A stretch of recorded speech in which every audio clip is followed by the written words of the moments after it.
वैदेशिक लगानी जान्छ अथवा जाँदैन भन्ने लगायतका धेरै विषयहरूको व्याख्या विश्लेषण गरेको हुन्छ। WIR भन्छ छोटोमा। अब सबै पढ्न नसके पनि एक्जिक्युटिभ समरीसम्म सर हेर्नुभयो भने त्यसले यहाँहरूलाई धेरै आइडिया दिन्छ ग्लोबल्ली कसरी गइरहेछ त यो विषय भनेर। मैले त्यो रिपोर्टका केही सन्दर्भहरू पनि राख्छु। नेपाल जस्ता देश भन्नासाथ हामीलाई अति कम विकसित भूपरिवेष्टित देश भनेर प्रश्नको उठान भएको छ। के कारणले गर्दा वैदेशिक लगानी आवश्यक छ भने हुनाले कारणहरू सोध्यो। साथै वैदेशिक लगानीको लागि प्रभाव पार्ने मूलभूत विषय वा पक्षहरू पहिचान गर्नुहोस् भनेको हुनाले अब हामीले यही प्रश्नको सेरोफेरोमा उत्तरहरू लेख्न थाल्छौँ। अब सुरुको कम्पोनेन्टलाई हामीले के कारणले आवश्यक छ भन्ने हुनाले त्यसैलाई हेडिङ बनायौँ, वैदेशिक लगानीको आवश्यकता भनेर उत्तर लेख्न थाल्यौँ।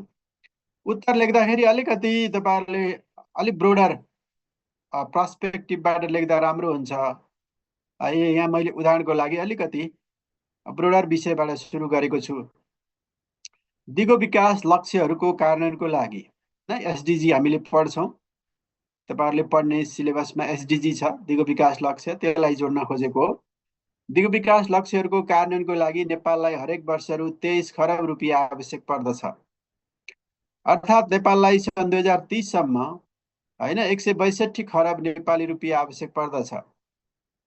विदेशी लगानी तथा प्रविधि हस्तान्तरण ऐन 2075 ले विदेशी लगानीकर्ताले सेयरमा गरेको लगानी, पुनः लगानी, सम्पत्तिमा गरेको लगानी र प्रविधि हस्तान्तरण चारवटा विषय सम्झिनु पर्यो यहाँहरूले है। पहिलो भनेको सेयरमा गरेको लगानी, पुनः लगानी, सम्पत्ति लगानी र प्रविधि हस्तान्तरण हैन। प्रविधि हस्तान्तरणलाई पनि वैदेशिक लगानीकै स्वरूपमा ऐनले स्वीकार गरेको छ भनेर हामीले दोस्रो सेन्टेन्स हाम्रो निड के हो त भने अब त्यो लेख्यौँ। दोस्रोले अलिकति थोरै वैदेशिक लगानी चिनाएर अब हामी विश्वव्यापीकरण र उदारीकरणको विश्वभर प्रभावसँगै हेर्नु त यसरी लेख्नु पर्यो। विश्वव्यापीकरण र उदारीकरणको विश्वभर प्रभावसँगै वैदेशिक लगानी आवश्यकता र महत्त्व, वैदेशिक लगानीको आवश्यकता र महत्त्व बढ्दै गएको छ। देशभित्रको पुँजी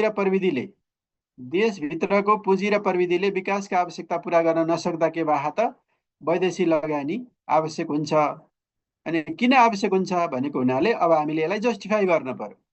त्यसलाई नै पटक पटक सम्झेर त्यो आवश्यकताकै जस्टिफाई गर्नु पर्यो। वैदेशिक लगानीले लगानी योग्य रकम आउँछ, पहिलो विषय त। दोस्रो, लगानी जति बढ्छ त्यसले राजस्वलाई पनि कन्ट्रिब्युट गर्छ। लगानी बढिरह्यो भने रोजगारीको अवसरहरू पनि बढ्छ। त्यसपछि उत्पादन निर्यात जस्ता विषयहरू बढ्छ। अब जब निर्यात बढ्छ त्यसपछि विदेशी रकम, विदेशी पुँजी, प्रविधि, नवीन व्यवस्थापकीय शैलीको लागि पनि लगानीले के गर्छ, सहयोग गर्छ।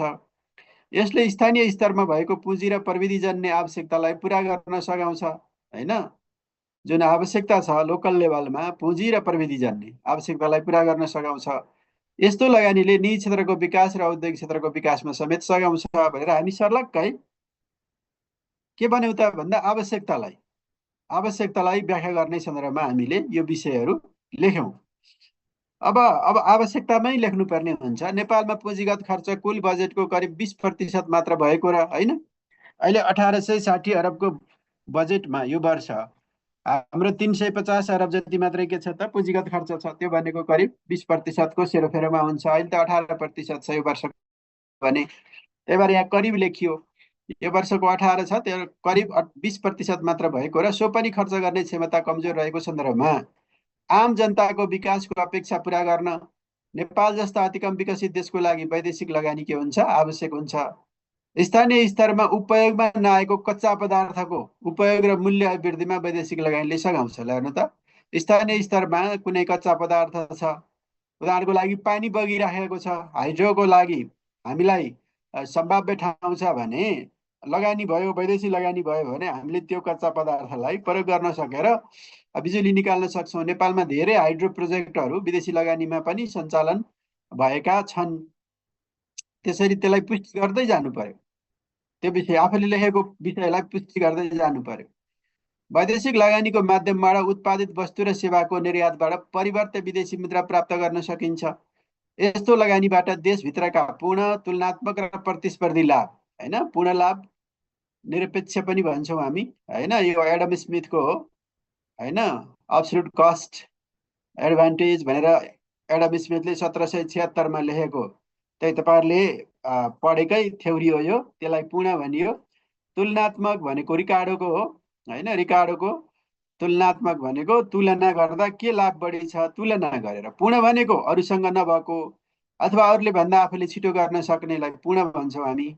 तुलनात्मक भन्दा तुलना गर्दाखेरि कुन छिटो गर्न सकिन्छ। त्यसै गरी प्रतिस्पर्धी अहिलेको यो नयाँ कन्सेप्ट हो। प्रतिस्पर्धी लाभ भनेको यी तिनटै ट्रेडका थ्योरीहरू हुन्, अन्तर्राष्ट्रिय व्यापारका सिद्धान्तहरू हुन्। यो कुनै पनि देशमा यी विषयहरू फरक फरक हुन्छन्। हरेक देशमा पूर्ण तुलनात्मक र प्रतिस्पर्धी लाभहरू फरक फरक हुन्छन्। किन फरक हुन्छन् भन्दा त्यहाँको, होइन, मानव पुँजीको अवस्था, प्राकृतिक स्रोतको अवस्था, प्रविधिको अवस्थाले गर्दा यी विषयहरू फरक फरक हुन्छन्। त्यो क्षेत्रको विकास गर्न सकिन्छ यसबाट आन्तरिक मागलाई समेत सम्बोधन गर्न सकिन्छ भन्यौँ। हामी त्यही पहिलो पाठलाई व्याख्या गर्दैछौँ। लगानीको प्रभावबाट उत्पादन वृद्धि गरी निर्यात प्रवर्धन र आयात व्यवस्थापन गर्न सकिन्छ। नवीन व्यवस्थापकीय शैली हेर्नु त, अब लगानीबाट त टेक्नोलोजी पनि आउँछ, होइन, म्यानेजमेन्ट पनि आउँछ भनेपछि नवीन व्यवस्थापकीय शैली कार्य संस्कृति र प्रतिस्पर्धाको प्रवर्धनमा सघाउँछ। वैदेशिक लगानीका साथै प्रविधि, ज्ञान, सिप, नयाँ व्यवस्थापकीय शैली समेत मुलुकले प्राप्त गर्छ। यस्तो वैदेशिक लगानी कुनै देशमा बढी हुने र कुनै देशमा कम हुने अर्थात् प्रभावित गर्ने मुख्य विषय वा पक्षहरू हुन्छन्। यो अन्तिम लाइन किन ल्याइयो त भन्दा यसले चाहिँ कनेक्ट गरेको छ अर्को प्रश्नलाई, अर्को प्रश्नको पार्टलाई कनेक्ट गर्नको लागि त्यो अन्तिम प्याराग्राफको अन्तिम लाइन आयो। हेर्नु त, त्यसरी हामीले लेखाइलाई कनेक्ट गर्नुपर्ने हुन्छ। यस्तो वैदेशिक लगानी कुनै देशमा बढी आउँछ, होइन, कुनै देशमा कम आउँछ।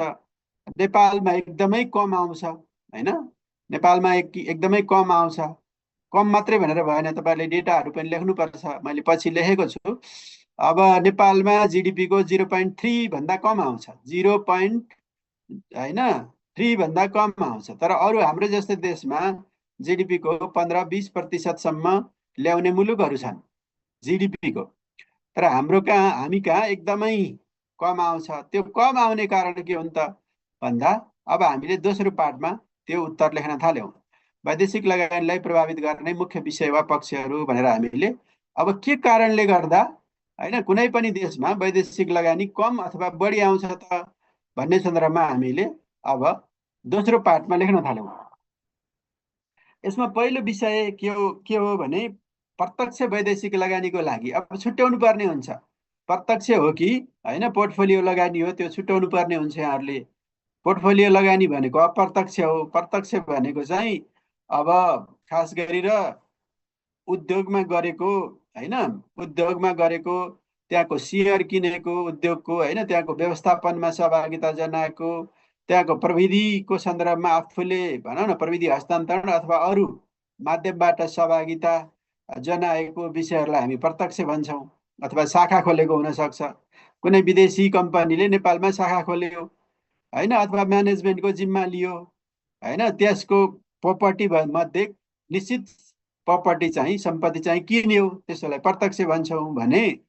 अप्रत्यक्ष अथवा प्यासिभ पनि भन्छ अप्रत्यक्ष, होइन, पोर्टफोलियो लगानी पनि भन्छ। त्यो भनेको के हो त भन्दा त्यो कम्पनीको कुनै एउटा निश्चित सेयर अथवा बन्डहरू मात्रै किनेको अवस्थालाई हामी अप्रत्यक्ष भन्छौँ। त्यही भएर यहाँ प्रत्यक्ष वैदेशिक लगानीको उक्त देशको उद्योग र व्यापारको अवस्था भनेर पहिलोमा हामीले वैदेशिक लगानीलाई प्रभाव पार्ने के हुन्छ त भन्दा त्यो देशको उद्योग व्यापारको अवस्था के छ। निकै राम्रो छ भने मान्छेहरू लगानी गर्न आउँछन्। अब उद्योग व्यापारको अवस्था राम्रो छैन भने मान्छेहरू लगानी गर्न आउँदैनन् भनेको पहिलो विषय त्यो हो। दोस्रो भनेको अप्रत्यक्ष वैदेशिक लगानी वा पोर्टफोलियो लगानीको लागि पुँजी बजार र प्रविधिको उपयोगको अवस्था के छ त्यसलाई हेर्छन् उनीहरूले। पुँजी बजार एकदमै उन्नत छ कि छैन, होइन, पुँजी बजार पनि कुनै मान्छेहरूको, होइन, केही मान्छेहरूको सिन्डिकेटमा चल्छ कि, होइन, पुँजी बजारलाई अनावश्यक रूपमा इन्फ्लुएन्स गर्ने चलन छ कि, होइन। जति पनि कम्पनीहरूको सेयर छ बजारमा, ती कम्पनीहरू वास्तवमै होइन सक्षम कम्पनी हुन् कि होइनन्, यत्तिकै स्वेलिङ भन्छ यत्तिकै मूल्य बढाएर बजारमा सेयर बेचिरहेका कम्पनीहरू छन् कि, त्यो विषयहरू हेरेर मात्रै पोर्टफोलियोमा लगानी गर्ने नगर्ने विदेशी लगानीकर्ताले निधो गर्छन् भनेको 2 नम्बरले।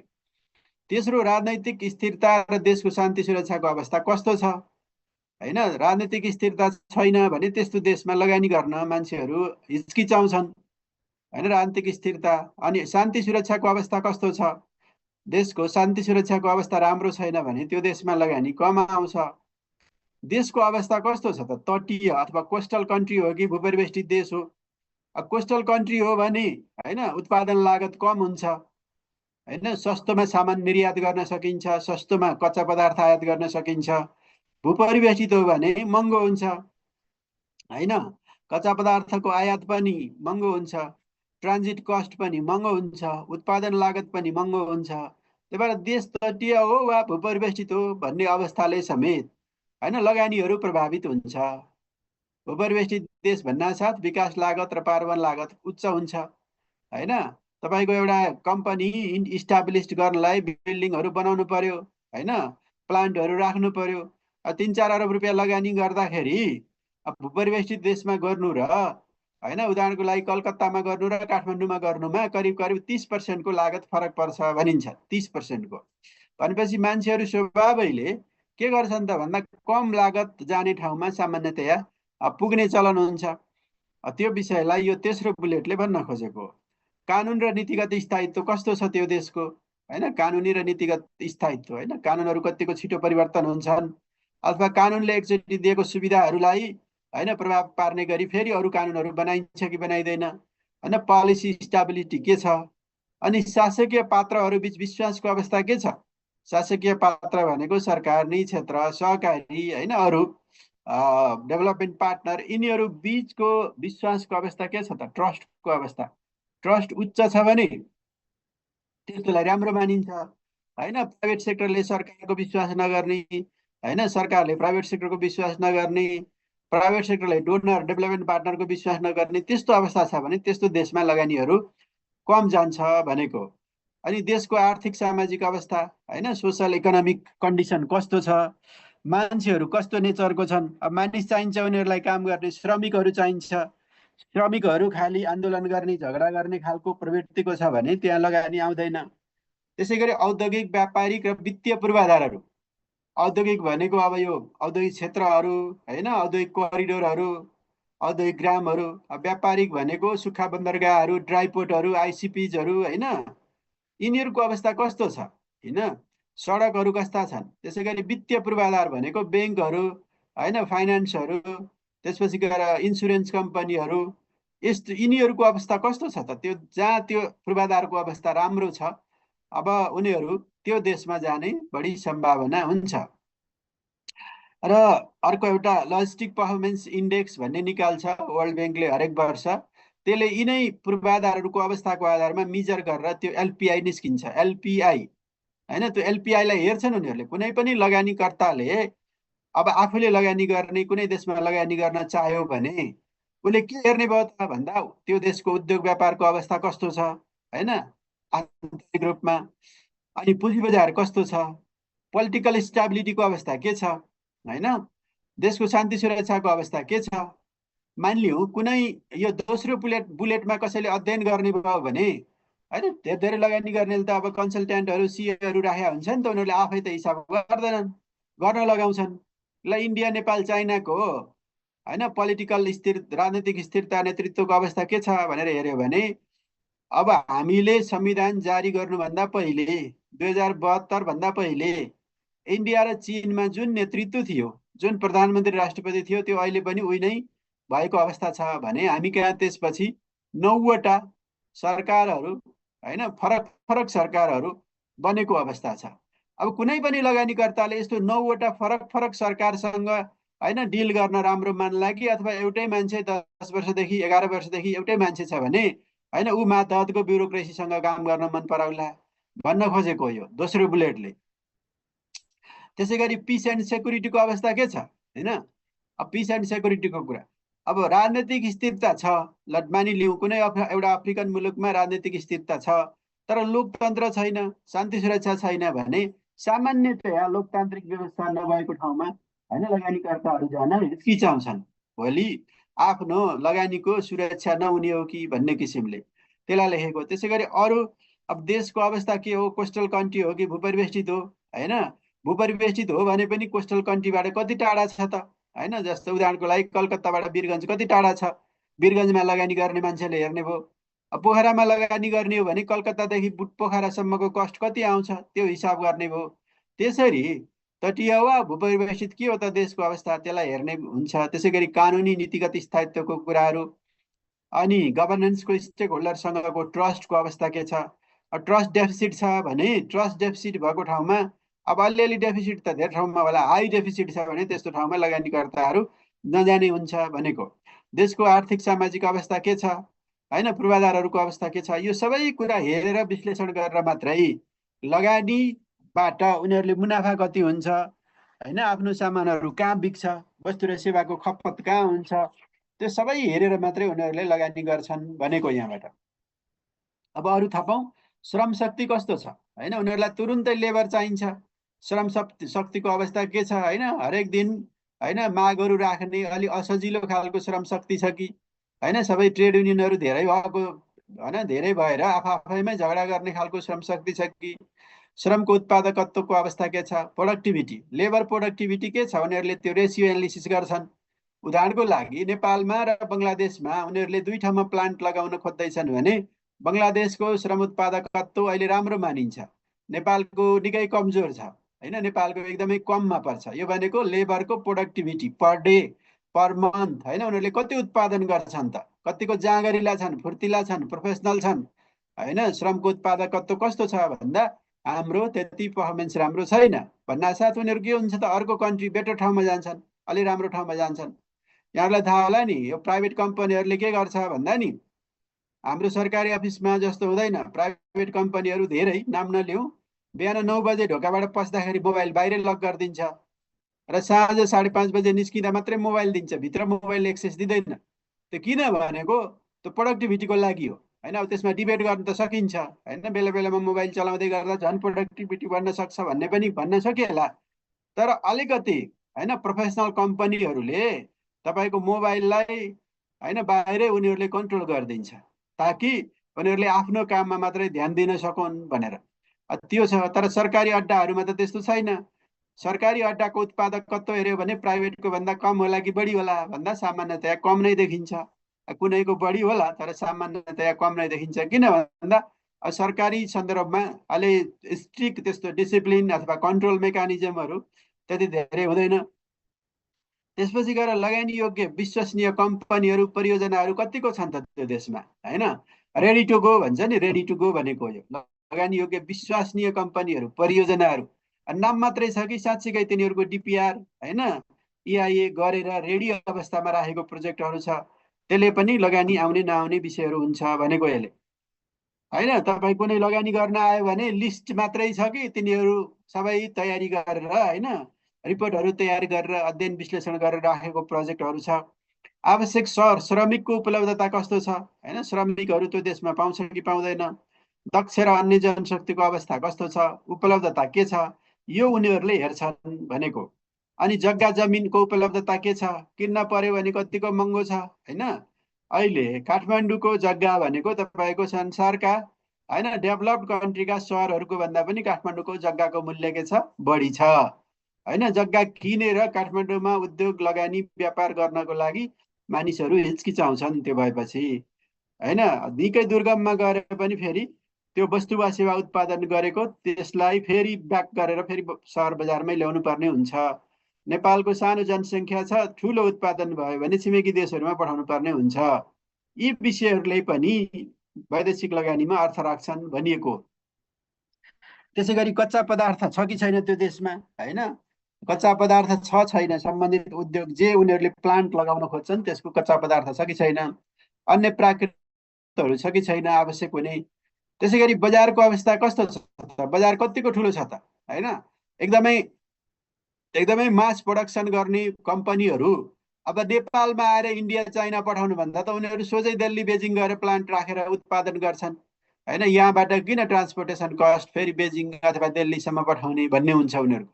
त्यही भएर बजारको अवस्थाले पनि वैदेशिक लगानीलाई प्रभाव पार्छ, धेरै आउने थोरै आउने भन्दामा।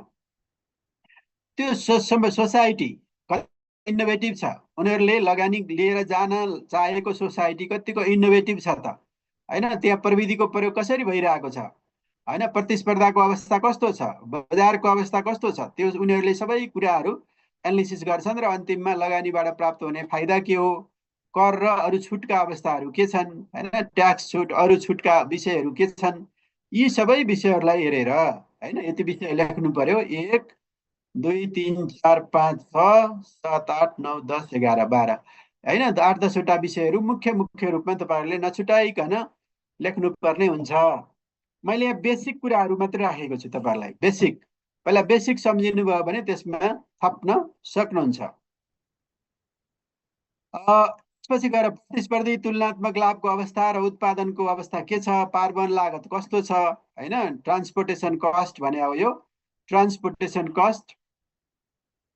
अब त्यो लगानी गर्ने मान्छेले जनताको एटिट्युड कस्तो छ, सोच कस्तो छ। नवप्रवर्धन भनेको के हो भने तपाईँको नवप्रवर्धन भने के हो भनेर क्वेसन सोध्नुभयो एउटा मित्रले। नवप्रवर्धन भनेको तपाईँहरूले अब अरू अलि माथि गएपछि त इनोभेटिभ स्टेट पढ्नुपर्छ। इनोभेटिभ स्टेट त्यो भनेको के हो भने तपाईँ जुन काम गर्नुहुन्छ नि, मानिलिनुहोस् तपाईँले शाखा अधिकृतको तयारी गर्दै हुनुहुन्छ भनेपछि तपाईँले आफ्नो नोट कतिको अरूले भन्दा फरक होइन इनोभेटिभ किसिमले बनाउनुहुन्छ। तपाईँले कस्ता कस्ता रणनीतिहरू अरूले भन्दा फरक खालका सृजनात्मक रणनीतिहरू बनाउनुहुन्छ।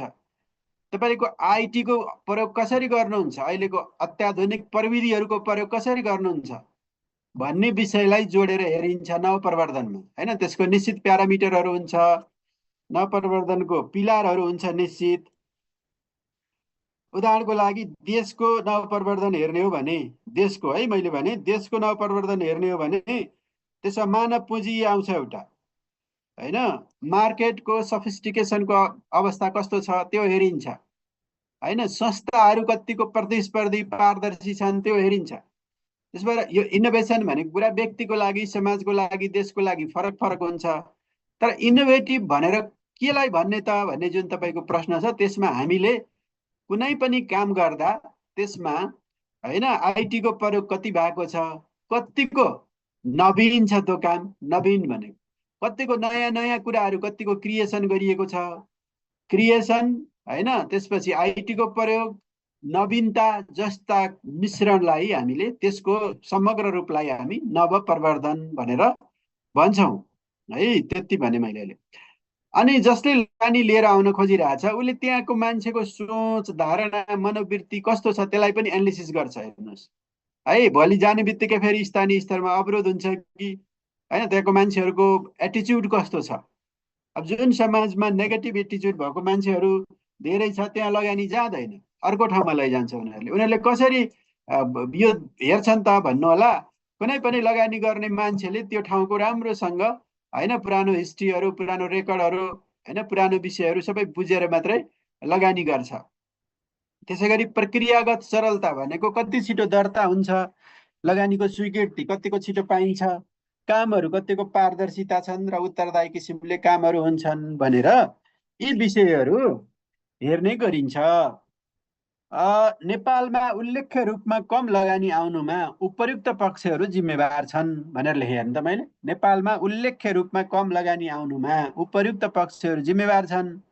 नेपालमा विगत 10 वर्षमा 126 अरब वैदेशिक लगानी आयो, जुन वार्षिक औसतमा 12 अरब हुन्छ। यो विश्वकै कम मध्येको हो भनेर यसरी डेटामा भनिदिनु पर्यो तपाईँहरूले। कम मात्रै भनेर भएन, कति कम कति बढी भन्ने कुरा देखाउनु पर्यो। यो वैदेशिक लगानीको 60% बागमती प्रदेशमा मात्र आउँछ। नेपालको सन् 2000देखि 2020सम्मको प्रतिबद्धता र कार्यान्वयनको लेखाजोखा गर्दा वैदेशिक लगानीको है 1/3 मात्र कार्यान्वयन हुने गरेको छ भनेको हामीले लगानी सम्मेलनहरू गर्दा जुन उहाँहरूले यति अरब लगानी गर्ने भन्नुहुन्छ नि, पछि लगानी गर्दा करिब करिब त्यसको 30% मात्रै नेपालमा प्राप्त हुने गरेको एउटा एभरेज आँकडा देखिन्छ। अत उल्लेखित पक्षहरूलाई सम्बोधन गरी लगानी प्रवर्धन गर्नु अति आवश्यक छ भनेर तपाईँहरूको एन्डिङ अथवा कन्क्लुजन जहिले पनि पोजिटिभमा टुङ्ग्याउँदा राम्रो हुन्छ। एउटा प्रश्नलाई यसरी तयारी गर्नु पर्यो साथीहरू, यति लेख्नु पर्यो अहिले शाखा अधिकृतलाई। अब उपसचिव सहसचिवमा अलिअलि थपौँला, यसमा थोरै थप्नुपर्छ, अलिकति विश्लेषण मूल्याङ्कनका कुराहरू थप्दै जानुपर्ने हुन्छ। यो प्लेन जुन लेखिएको छ यो प्लेन राइटिङ छ, एकदम सादा लेखाइ सरसर्ती हामी लेखेका छौँ। यसरी अफिसहरूमा हामी यसरी सुरु गर्छौँ। 10 नम्बर सकियो। एउटा प्रश्नको उत्तर अब सकियो। अब हामी दोस्रोमा जान्छौँ।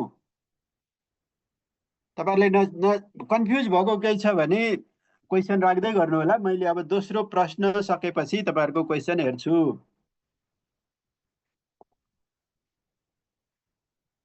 अब दोस्रो प्रश्नले के भन्यो भने वैदेशिक लगानीको परिचालनको बारेमा लेख्दै, कतिपय साथीहरूलाई अब परिचालन आयो भने के लेख्ने होला भन्ने कन्फ्युज पनि हुनसक्छ। त्यस्तो भयो भने यसलाई अर्थ्याउने, यसलाई अङ्ग्रेजीतिर लैजाने होइन, यसलाई छुट्याएर हेर्ने गऱ्यो भने पहिला यसको अर्थ बुझ्नु पर्यो। परिचालन भनेको मोबिलाइजेसन हो होइन, मोबिलाइजेसन। कतिपय अवस्थामा नेपालीलाई अङ्ग्रेजीमा लाने बित्तिकै पनि अलिकति अर्थ हामीलाई थाहा हुन्छ, अथवा अङ्ग्रेजी वर्ड हो भने नेपालीमा ल्याउने बित्तिकै पनि थोरै हामीलाई सजिलो हुनसक्छ होइन। अब घरमा हुनुहुन्छ भने त डिक्सनरी हेर्दा नि भइहाल्यो। अब परीक्षामा यस्तो वर्डहरू पर्यो भने यसलाई यो वर्डको कम्पोजिसन हेर्ने, यो वर्ड कसरी बनेको छ त्यसलाई हेर्ने र त्यसलाई छुट्याएर अङ्ग्रेजी नेपाली गरेर अर्थ बुझेर लेख्नुपर्ने हुन्छ। बारेमा लेख्दै भन्यो हेर्नु त, परिचालनको बारेमा लेख्दैले 5 नम्बर बोक्यो। अनि नेपालमा वैदेशिक लगानी परिचालनका मुख्य क्षेत्रहरू पहिचान गर्नुहोस् भन्यो। अब यो जानियो भने यस्तो क्वेसन एकदम छिटो लेख्न सकिन्छ। यो क्वेसन लेख्न तपाईँलाई 10 मिनटभन्दा बढी समय चाहिँदैन, जान्नु भएको छ राम्ररी भने। र 10 मिनटमा लेखेर 6 नम्बर ल्याउन सजिलै सकिन्छ। अब जानेको छैन भने यस्तोमा अलिकति टेक्निकल हुन्छ लेखाइ, मिलाएर मात्रै लेखेर हुँदैन यस्तो। परिचालन भनेको त ट्याक्कै भन्नु पर्यो, अब कति हो के हो भनेर खुट्याएर भन्नु पर्यो, निर्क्योल गर्नु पर्यो। निर्क्योल भन्नुहुन्छ नि, निर्क्योल गर्नुपर्छ। यस्तोमा मिलाएर लेखेर हुँदैन। त्यो भएर हाम्रो आधारभूत पढाइ चाहिँ पुग्नुपर्छ। आधारभूत भने मैले बेसिक। अब मैले उत्तर लेख्दा के भने सुरुमा वैदेशिक लगानी परिचालन भने हेर्नु त, अरू केही पनि भएन, विषय प्रवेश पनि भएन, केही पनि भएन। यसरी लेख्न सकिन्छ, सजिलो पनि हुन्छ होइन। माथि धेरै विषय प्रवेश भनिरहनु परेन। बरु तपाईँलाई विषय प्रवेशमा लेख्न मन लागेको निकै राम्रो कुरा छ भने यही वैदेशिक लगानी परिचालनभित्र 1-2 लाइन लेख्न सक्नुहुन्छ। विदेशी व्यक्ति, फर्म, कम्पनी, हेर्नु है, अब यसरी लेख्नु पर्यो। व्यक्ति, फर्म, कम्पनी, सङ्गठित संस्था र सरकारबाट प्रत्यक्ष वा पोर्टफोलियोका रूपमा हुने होइन, प्रत्यक्ष वा पोर्टफोलियोका रूपमा हुने लगानी नै वैदेशिक, लगानी नै के हो, वैदेशिक लगानी नै लगानी परिचालन हो भनियो। जुन वैदेशिक लगानी हुन्छ त्यो के हो, लगानी परिचालन हो। नेपालमा पहिलो वैदेशिक लगानी भारतीय लगानीकर्ताबाट परिचालन हुने हुनाले ठ्याक्कै भन्न पर्यो। नेपालमा पहिलो वैदेशिक लगानी भारतीय लगानीकर्ताबाट विराटनगर जुट मिल्समा भएको पाइन्छ है। लगानी भनेको कस्तो हो भने आकाशमा उडिरहेको मौरी, फुल देखेर फुलमा बसे झैँ हो वैदेशिक लगानी भनेर लेखेँ मैले। जसरी आकाशमा उडिरहेको मौरीले जहाँ फुल देखेर टक्क बस्छ नि, त्यस्तै लगानीकर्ताले पनि जहाँ उसले आफ्नो अवसर देख्छ, जहाँ सम्भावना देख्छ, जहाँ सहज देख्छ, जहाँ आफूलाई काम लाग्ने देख्छ, त्यही नै के गर्छ त उसले होइन, वैदेशिक लगानी गर्छ। कसैले पनि नेपालीलाई माया गरेर मन पराएर नेपालमा वैदेशिक लगानी ल्याउने भन्ने कुरा हुँदैन। उसले हेर्ने भनेको के हो, प्रफिट हो, नाफा हो होइन। सुरक्षित रूपमा उसले आफ्नो लगानीको फाइदालाई आफ्नो देशमा लैजाने विषयहरू। नेपालमा वैदेशिक लगानीको परिचालन भारत, चीन, जापान, अमेरिका, बेलायत, दक्षिण कोरियाबाट मुख्य रूपमा प्राप्त हुने गरेको छ। अब यसरी कन्ट्रीहरू पनि कुन कुन देशको त धेरै आउनेको पहिलाबाट सुरु गर्दै हामीले केही मुख्य देशहरू 4-5 वटा परिचालन भनेको हुनाले कुन देशबाट आउँछ त, परिचालन कुन देशबाट हुन्छ त भनेर लेख्नुपर्ने भयो।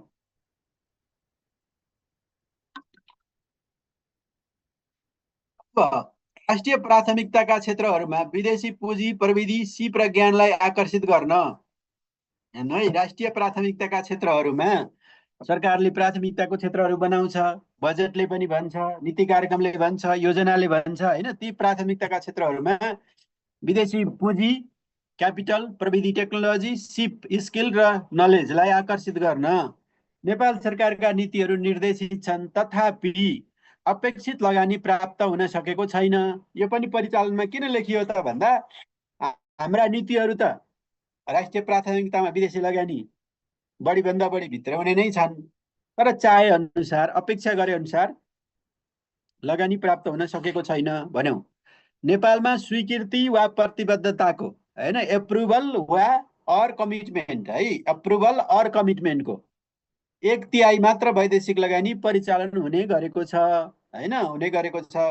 नेपालमा सबैभन्दा बढी लगानी परिचालन ऊर्जा क्षेत्रमा हुने गरेको छ। हेर्नु त, सबभन्दा बढी हाम्रो ऊर्जा क्षेत्रमा, इनर्जी सेक्टरमा हुने गरेको छ। हात हतियार, चुरोट, मदिरा, साना उद्योग, खुद्रा व्यापार लगायतका केही नेगेटिभ लिस्ट पनि हाम्रो ऐनले बनाएको छ होइन। औद्योगिक व्यवसाय ऐन लगायतका ऐनहरू हेर्नुभयो भने, विदेशी लगानीसँग सम्बन्धित नीतिहरू हेर्नुभयो भने त्यसमा नेपालमा हात हतियारमा विदेशी लगानी गर्न प्रतिबन्ध छ, चुरोटमा पाइँदैन, मदिरामा पाइँदैन होइन। साना उद्योग, खुद्रा व्यापार लगायतका केही नकारात्मक सूचीहरू छन्। नेपालमा विकासका सम्भावनाको रूपमा रहेको पर्यटन, सूचना प्रविधि, जलस्रोत, कृषि क्षेत्रमा वैदेशिक लगानी परिचालन गर्न सके हो। नेपालको के भने मैले, पर्यटन भने, सूचना प्रविधि भने, जलस्रोत भने, कृषि, अब यिनी एकदमै राम्रो सम्भावनाका जुन क्षेत्रहरू छन् तिनीहरूमा वैदेशिक लगानी परिचालन गर्न सके नेपालको गरिबी निवारण, बेरोजगारीमा उल्लेख्य सुधार र आर्थिक विकासमा समेत हामीले काम गर्न सकिन्छ, अथवा ती क्षेत्रमा सहयोग पुग्छ भनेर मैले लेखेँ होइन। आइटीमा पनि अहिले राम्रो छ, जलस्रोतमा पनि हाम्रो सम्भावना छ, कृषिको कुराहरू यसरी लेख्न सकियो। अब परिचालनै भनेको हुनाले अब अलिकति डेटा चाहिन्छ, डेटा बिना हामीले परिचालन लेख्न सक्दैनौँ होइन। डेटा बिना परिचालनलाई पुष्टि गर्न गाह्रो हुन्छ। नेपालमा आर्थिक सर्वेक्षण 80-81 अनुसार विभागबाट 4 खरब, करिब 6000 उद्योग लगानी बोर्डबाट 12 खरबको लगानी स्वीकृति भएको छ होइन। भनेको कति भयो भन्दा 16 खरब भयो। 16 खरबको 1/3 मात्र प्राप्त हुन्छ भन्दा तपाईँको त्यही 5 खरब जति अहिलेसम्म प्राप्त भएको अवस्था छ। नेपालको 10 वर्षको औसत वैदेशिक लगानी कुल ग्राहस्थ उत्पादनको तुलनामा 0.3% भन्दा कम छ। स्मरणीय छ, यो स्वीकृतिको करिब 30% मात्र नेपालमा वास्तविक लगानी आउने गरेको अनुमान छ र यो लगानी प्रतिबद्धताको करिब 50% दुई छिमेकी देशहरू भनेको चीन र भारतबाट आउँछ।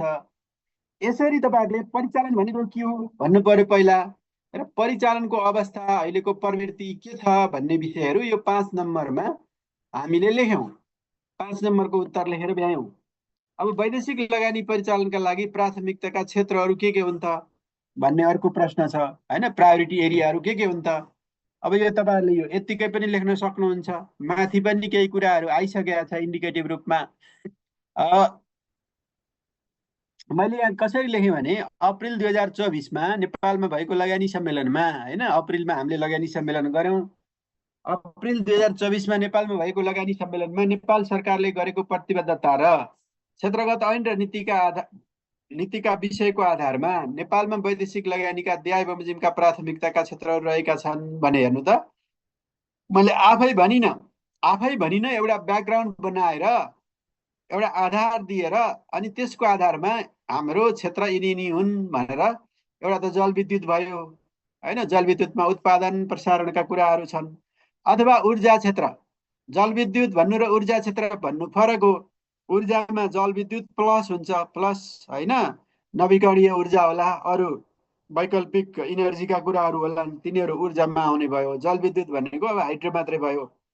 त्यसै गरी पूर्वाधार विकासमा होइन, द्रुत मार्गका कुराहरू, रेलवेका कुराहरू, विशेष आर्थिक क्षेत्र, मेट्रो रेल लगायतका विषयहरू हामीले पूर्वाधारमा भन्न सक्छौँ। कृषिजन्य उद्योगहरूको कुरा होइन, कृषि पूर्वाधारको क्षेत्र होइन, ठुला कृषि पूर्वाधारको क्षेत्रहरू होइन। कृषिमा सानो त वैदेशिक लगानी सानोमा हुँदैन, ठुलोमा चाहिँ मलाई लाग्छ 50 करोड कि कति भनेको छ, त्योभन्दा बढीमा वैदेशिक लगानी हुन्छ। त्यो विषय हो। अनि स्वास्थ्य शिक्षाको क्षेत्रमा पनि हाम्रो प्रायोरिटी हो होइन। शिक्षा स्वास्थ्यको क्षेत्रमा पनि प्रायोरिटी हो र नेपालमा शिक्षा स्वास्थ्यको क्षेत्रमा निकै राम्रो सम्भावना छ। त्यसमा वैदेशिक लगानी आउन सक्यो भने काम गर्न सकिन्छ भनेर यो प्राथमिकतामा चौथोमा शिक्षा स्वास्थ्य लेख्यौँ। त्यसै गरी जडीबुटी नेपालको राम्रो छ, जडीबुटीको क्षेत्र, पर्यटनको क्षेत्र होइन, खानीजन्य उद्योगहरू, उत्पादनमूलक उद्योग र पूर्वाधारको क्षेत्र। त्यो उद्योगकै पूर्वाधार भनेको त्यहाँ औद्योगिक पूर्वाधार अनि आइटी गरेर हामीले यति विषयहरूलाई यहाँ राख्यौँ। यी लगानीका क्षेत्रमा लगानी प्रवर्धन गरी नेपालको गरिबी बेरोजगारी असमानतालाई कम गर्ने र निर्यात प्रवर्धन एवं आयात व्यवस्थापन गर्न सकिन्छ। नेपालको वैदेशिक लगानीको सन्दर्भमा स्वीकृति र कार्यान्वयनमा ठुलो अन्तर भएकोले यसलाई कम गर्नु आवश्यक छ। भनेको हामीले लगानीकर्ताले पहिला डिक्लेयर गर्दा होइन 1 अरब रुपियाँ लगानी गर्छु भन्यो भने आउने बेलामा हामी कहाँ 30 करोड मात्रै आउने अवस्था छ। त्यसलाई उसले सुरुमै जुन लगानी गर्छु भनेको थियो 1 अरब, त्यति नै गर्न पाएको भए त हामीले अरू धेरै विकास निर्माणका कामहरूलाई अगाडि बढाउन सक्थ्यौँ भनेर भनिएको। यसरी 10 मिनट भनेको तपाईँहरूले मोटामोटी होइन 17 मिनट जति 16-17 मिनटमा लेख्नुहुन्छ। अब 16-17 मिनट लेख्ने भनेको तपाईँहरूले पर मिनट एकदमै न्यून लेख्नुभयो भने पनि, एकदम स्लो लेख्नुभयो, राम्रो अक्षर लेख्नुभयो भने पनि 20 वर्ड हुन्छ, 20 वर्ड। 20 वर्ड भनेको 17 × 20 गर्दा तपाईँको कति हुने भयो त भन्दा करिब करिब 350वटा वर्ड भन्दा बढी लेख्न भ्याउनुहुन्न। यही 350 को सेरी पर्यो 17 मिनटमा। अनि यसो सर हेर्नु पर्यो कति वर्ड हुन्छ। तपाईँले परीक्षामा पाना कति लेख्ने भन्ने प्रश्न हुन्छ केही साथीहरूको। पानाको कुनै अर्थ हुँदैन। तपाईँ वर्ड कस्तो लेख्नुहुन्छ, कतिको खँदिलो लेख्नुहुन्छ होइन, कति वर्ड लेख्नुहुन्छ, वर्डमा हिसाब गर्नुभयो भने बढी प्र्याक्टिकल हुन्छ। अब पानाले पनि एउटा सिनारी हो त देखाउँछ, तर पाना भन्दैमा होइन स्पेसिङ कति छ, फन्टको साइज कति हो होइन, कति फोल्ड गर्नु भएको छ। फोल्ड, फन्ट र स्पेसिङले तपाईँको पाना घटाउन बढाउन सकिन्छ होइन। जस्तै तपाईँले थेसिस लेख्दा टाइम्स एन्ड रोमन 14 मा लेख्नु, स्पेसिङ 2 गर्नु भनेको छ र 1 साइड लेख्नुहुन्छ भने त होइन 5000 वर्ड लेख्दा कहीँ पुगिसक्छ, धेरै अगाडि पुगिसक्छ। त्यो भएको भएर ती विषयहरूलाई पनि हामीले विचार गर्नु सके राम्रो भने मैले। अब वैदेशिक सहायताको त वैदेशिक सहायता हामी छुट्टै छलफल गर्छौँ मित्र। अहिले लगानीको मात्रै कुरा गरौँ है। वैदेशिक सहायता तपाईँहरूको छुट्टै टपिक छ, वैदेशिक सहायताको छुट्टै छलफल हुन्छ, छुट्टै प्रश्न बनाइन्छ है। आज हामी लगानीको कुरा गर्छौँ। अब सहायताको कुरा, वैदेशिक सहायता भनेको ऋण हो, अनुदान हो होइन। अब ऋण अनुदानलाई कसरी प्रभावकारी रूपमा परिचालन गर्ने भन्नुभयो भने पहिला त अब हामीले जोबाट वैदेशिक सहायता लिन्छौँ नि, ऋण र अनुदान लिन्छौँ नि, वर्ल्ड ब्याङ्क, एडिबी हुँदै बायोलेटरल, रिजनल जति पनि हाम्रो इन्स्टिट्युसनहरू छन् नि, तिनीहरूसँग हाम्रा कुराहरूलाई राम्रोसँग कम्युनिकेट गर्ने, पहिलो कम्युनिकेट गर्ने, हाम्रा प्रोजेक्टहरू उनीहरूलाई के गर्ने त भन्दा प्रेजेन्ट गर्ने होइन। हाम्रा अवसरहरू, हाम्रा सम्भावनाहरू, हाम्रो आवश्यकताहरू उनीहरूलाई प्रेजेन्ट गर्ने, त्यसको लागि राम्रो तयारी गर्ने, नेगोसिएसन स्किल राम्रो बनाउने होइन। अनि उनीहरूले अब त्यसपछि अनि नेगोसिएसनमा एग्री डिसएग्रीको कुराहरू हुन्छ, त्यसपछि ऋण र अनुदानका कुराहरू अगाडि बढाएर त्यसलाई थप्ने कुरा हो। वैदेशिक सहायताको सन्दर्भमा हामी छुट्टै छलफल गर्छौँ, यो प्रश्न बनाएर गरौँला। आज हामी लगानीको बारेमा धेरै छलफल गर्छौँ है। अब वैदेशिक सहायताको जसले सोध्नु भएको छ, पहिलो त अनुदान ऋण भन्न पर्यो, त्यसपछि वैदेशिक सहायताको जुन पूर्व तयारी होइन, अनि त्यसपछि गएर बैठक होइन, त्यसपछि नेगोसिएसन, सम्झौता होइन, अनि के त स्वीकार, अनि त्यसपछि कार्यान्वयनको जुन चक्र छ नि, त्यो चक्रमा हरेक स्टेजलाई छुँदै छुँदै छुँदै त्यसलाई लेख्दै अगाडि बढ्नुपर्ने हुन्छ मित्र। ल मैले यति भने है तपाईँको प्रश्नमा।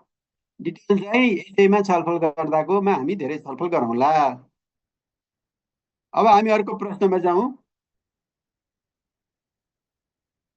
यसमा मैले तपाईँहरूलाई के अनुरोध गर्दै थिएँ भने मोटामोटी 350 वर्डभन्दा बढी लेख्न सक्नुहुन्न होला। त्यही भित्रै आफ्नो इन्फर्मेसनहरूलाई व्यवस्थित गर्नुपर्ने हुन्छ।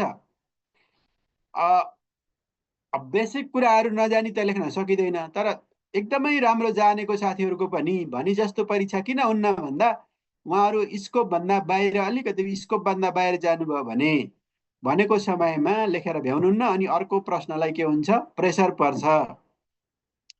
क्वेसन छुट्यो भने चाहिँ गाह्रो हुन्छ है साथीहरू। जतिसुकै तयारी गर्नुहोस्, एउटा क्वेसन मात्रै छुट्यो भने पनि सम्भव हुँदैन। त्यति कुरा क्लियर हुनु होला। प्रश्नको एउटा डाइमेन्सन छुट्यो भने पनि निकै गाह्रो हुन्छ। जस्तै यहाँ छ नि, यो अब पहिलो पार्ट त एकदमै राम्रो लेख्नुभयो, तर दोस्रो पार्टमा तपाईँहरूको छुट्यो भने एकदमै गाह्रो हुन्छ। त्यस हुनाले जति सक्नुहुन्छ ब्यालेन्समा लेख्नुहोस्। समानुपातिक भन्नुहुन्छ नि, जति सक्नुहुन्छ, धेरै थोरैको कुरा छैन, जति सक्नुहुन्छ त्यसलाई ब्यालेन्समा लेख्नुहोस्, बराबर लेख्नुहोस्। एउटा मात्रै आयाम छुट्यो भने पनि त्यसले चाहिँ अप्ठ्यारो बनाउन सक्छ। त्यही भएर आयाम एउटा डाइमेन्सन त छुट्नै हुँदैन, तर बराबर लेख्ने गर्नुपर्छ। र सकेसम्म परीक्षामा 5 मिनट पहिला, 5 मिनट 7 मिनट पहिला सक्ने गरी तपाईँहरूले प्लान गर्नुपर्ने हुन्छ, ताकि एकचोटि पढ्नुहोस्, लास्टमा सर पढेर हतारमा कहिलेकाहीँ के हुन्छ भने अरब लेख्नुपर्नेमा खरब लेखिया हुन्छ होइन, प्रकृति लेख्नुपर्ने प्रवृत्ति लेखिया हुन्छ, अवस्था लेख्नुपर्नेमा व्यवस्था लेखिया हुन्छ। त्यो भएर तपाईँहरूले 5 मिनट समय कुनै पनि अवस्थामा पहिला सकेर एकचोटि सर पढेर अनि आनन्दले निस्किने समय राख्नुपर्ने हुन्छ। त्यति गर्नु राम्रो सकेसम्म है। त्यो गर्नुभयो भने तपाईँले आफ्नो कपी सर एकचोटि हेर्न पाउनुहुन्छ। ओके, अब अर्कोमा जाउँ। हामी तेस्रो प्रश्नमा, नेपालमा विदेशी लगानीको लागि प्रमुख नीति कार्यक्रमका साथै सबल र कमजोर पक्षहरूको पहिचान गर्नुहोस् भने हेर्नु त। अब यो अलिकति थोर है, अलि धेरै पढ्ने साथीहरूले राम्रो गर्ने खालको क्वेसन आयो। त्यसमा पनि तपाईँलाई 4 नम्बर अगाडि राख्यो होइन। नीति कार्यक्रमलाई 4 नम्बर भन्यो, सबललाई 3 भन्यो, कमजोरलाई 3 भन्यो। त्यो तपाईँहरूले वेटेज पनि राम्ररी केयरफुल्ली हेर्नुपर्ने हुन्छ। यस्तोमा धेरै साथीहरूको के हुन्छ, त्यो 4 नम्बरलाई भन्दा 3 नम्बरलाई धेरै लेखिरहनु भएको हुन्छ है। त्यसलाई तपाईँहरूले एकदमै कठोर भएर कन्ट्रोल गर्नुपर्ने हुन्छ। कठोर मैले किन भने भन्दा जानेको कुरा धेरै लेख्न मन लाग्छ, तर त्यसो नगर्नु होला सकेसम्म। किन भन्दा 3 नम्बरको लागि कम, 4 नम्बरको लागि अलिकति बढी लेख्नुपर्ने हुन्छ होइन। त्यो ब्यालेन्स चाहिँ तपाईँले जसरी पनि मिलाउनु पर्ने हुन्छ परीक्षामा। अब नीति कार्यक्रमबाट सुरु गरौँ। अब नीति कार्यक्रममा पनि तपाईँहरूलाई एउटा अप्ठ्यारो के हुन सक्छ भने, अब 4 नम्बर त लेख्नु भन्यो हो, 4 नम्बरको क्वेसन आयो।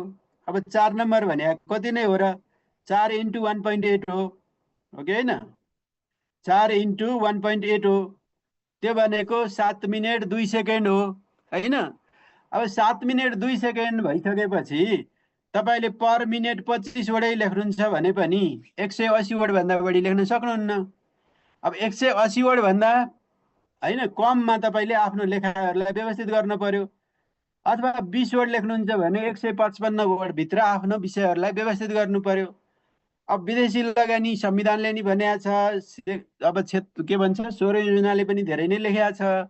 ऐनहरू नै छन् 4-5 वटा मुख्य नीतिहरू छन्। बजेट कार्यक्रमले भनेको छ, संस्थाहरू छन् होइन, लगानी बोर्डदेखि लिएर उद्योग विभागदेखि लिएर राष्ट्र ब्याङ्कदेखि लिएर लगानीमा काम गर्ने धेरै संस्थाहरू छन् होइन। नेपाल सरकारका कार्यक्रमहरू पनि धेरै नै छन्। अब कति लेख्ने होला त भन्ने कुरा तपाईँहरूले आफूले नोट बनाउँदा घरमा एकदमै केयरफुल्ली बनाउनु पर्यो।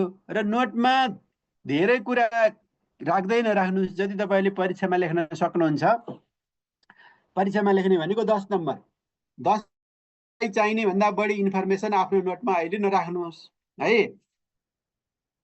नोट बनाउने पनि एउटा विशिष्ट के भन्छ, यो आफ्नो एउटा आफ्नो रणनीति हुन्छ होइन। आफ्नो आफ्नो स्ट्राटेजी अनुसारको नोट बनाउने कुरा हुन्छ। त्यसमा तपाईँले जे सङ्ग्रह गर्नुहुन्छ, लेख्न नसक्ने कुरा चाहिँ अहिले सङ्ग्रह नगर्नुहोस्। अहिले तपाईँहरूले सङ्ग्रह गर्ने भनेको कि इन्टरभ्यूलाई भन्ने कि चाहिँ रिटर्नमा लेख्ने कुराहरू मात्रै हो। यति ब्याकग्राउन्डमा अनुरोध गरेर अब म नेपालमा विदेशी लगानीका नीति कार्यक्रम भन्ने शीर्षकमा तपाईँहरूलाई अब सँगै लिएर अगाडि बढ्ने भएँ। अब मैले कहाँबाट लेखेँ भने, पहिलो कुरा नेपालको संविधानको धारा 51मा होइन वैदेशिक पुँजी र प्रविधिलाई आकर्षित गर्ने नीति लिएको छ। अब संविधानले त धेरै कुरा भनेको छ, त्यो लेख्न हामी भ्याउँदैनौँ। त्यही भएर त्यहाँको एकदम जिस्ट के हो त, त्यहाँको क्रक्स के हो, होइन, एकदम सारवान कुरा के हो, त्यसलाई लिएर छोटो छोटो लेख्दै जानुपर्ने हुन्छ। दोस्रोमा मैले के लेखेँ, 6औं योजनादेखि वैदेशिक लगानीलाई आकर्षित गर्न विभिन्न नीतिहरू लियो र हाल कार्यान्वयनमा रहेको 16औं योजनाले समेत लगानी प्रवर्धन कार्यक्रम र विदेशी पुँजी र प्रविधिको उपयोग गर्ने नीति लिएको छ। सिद्धि हेर्नु त योजनाको कुरा, त्यही सकायौँ हामी त्यसलाई। तेस्रो, सरकारको प्रत्येक वर्षका नीति कार्यक्रम र वार्षिक बजेटले, होइन, वैदेशिक लगानीलाई सहज किसिमले नेपालमा ल्याउन हरेक वर्ष सुधारका कार्यक्रमहरू अघि बढाएको पाइन्छ, होइन। लास्ट इयर पनि हामीले अटोमेसन भनेर सुरु गऱ्यौँ, होइन, अटोमेटेड रुट भनेर सुरु गऱ्यौँ, त्यसको सिस्टम बनायौँ, कार्यविधिहरू बनायौँ, होइन। अनि त्यो रुटबाट निश्चित रकमसम्म, होइन, आउन सक्ने भनेर तयारी गऱ्यौँ भनेको हरेक वर्ष, होइन, एफडिआईमा अथवा एफपिआईमा सजिलो बनाउनको लागि नेपाल सरकारले विभिन्न सुधारका कार्यक्रमहरू अगाडि बढाएको हुन्छ भनेर भन्यौँ। वैदेशिक लगानी र प्रविधि हस्तान्तरण ऐन 2075ले नेपालमा वैदेशिक लगानीको मुख्य आधार तयार गरेको छ। हेर्नु है, कहिलेकाहीँ यो 75 लेख्नेमा तपाईँहरूले 76 लेख्नुहुन्छ, त्यो चाहिँ गर्नु हुँदैन, बरु नलेख्नुहोस्। वैदेशिक लगानी तथा प्रविधि हस्तान्तरण ऐन, अङ्ग्रेजीमा फिटा भन्छौँ, होइन, फिटा हो। यो फिटा मात्रै लेख्नु, बरु 75 नलेख्नु। तर 75 को ठाउँमा लेख्नुपर्नेमा 76 74 लेख्नुभयो भने त्यसले इम्प्रेसन चाहिँ एकदमै रङ बनाउँछ। तपाईँले भोलि अफिसर भएपछि पनि नागरिकता दिँदा, पासपोर्ट दिँदा, लाल पूर्जामा सही गर्दाखेरि त्यस्तै मिति राखेर गर्नु होला कि भन्ने डर हुन्छ। त्यो भएर गल्ती लेख्दै नलेख्नु, बरु नलेख्नु। लेख्ने अनेकौँ तरिकाहरू हुन्छ, गल्ती चाहिँ लेख्न मिल्दैन है साथीहरू। झुक्किएर पनि लेख्न मिल्दैन परीक्षामा। यो परीक्षामा अन्ततले लेख्न मिल्छ। तपाईँहरू अफिसर हुने हुनाले अब यो अफिसरले गल्ती लेख्ने भन्ने कुरा त हुँदैन। अर्को, विदेशी लगानी नीति 2071, वाणिज्य नीति 2072, औद्योगिक नीति 2067ले नेपालमा वैदेशिक लगानीलाई आकर्षित गर्न विभिन्न नीतिगत र संस्थागत व्यवस्था गरेका छन्। यसरी सजिलो गरी ऐन लेख्ने, त्यसको मुख्य कुरा प्याराफ्रेजिङ गरेर लेखिदिने, नीतिका कुराहरूलाई हामीले संक्षेपमा लेख्ने।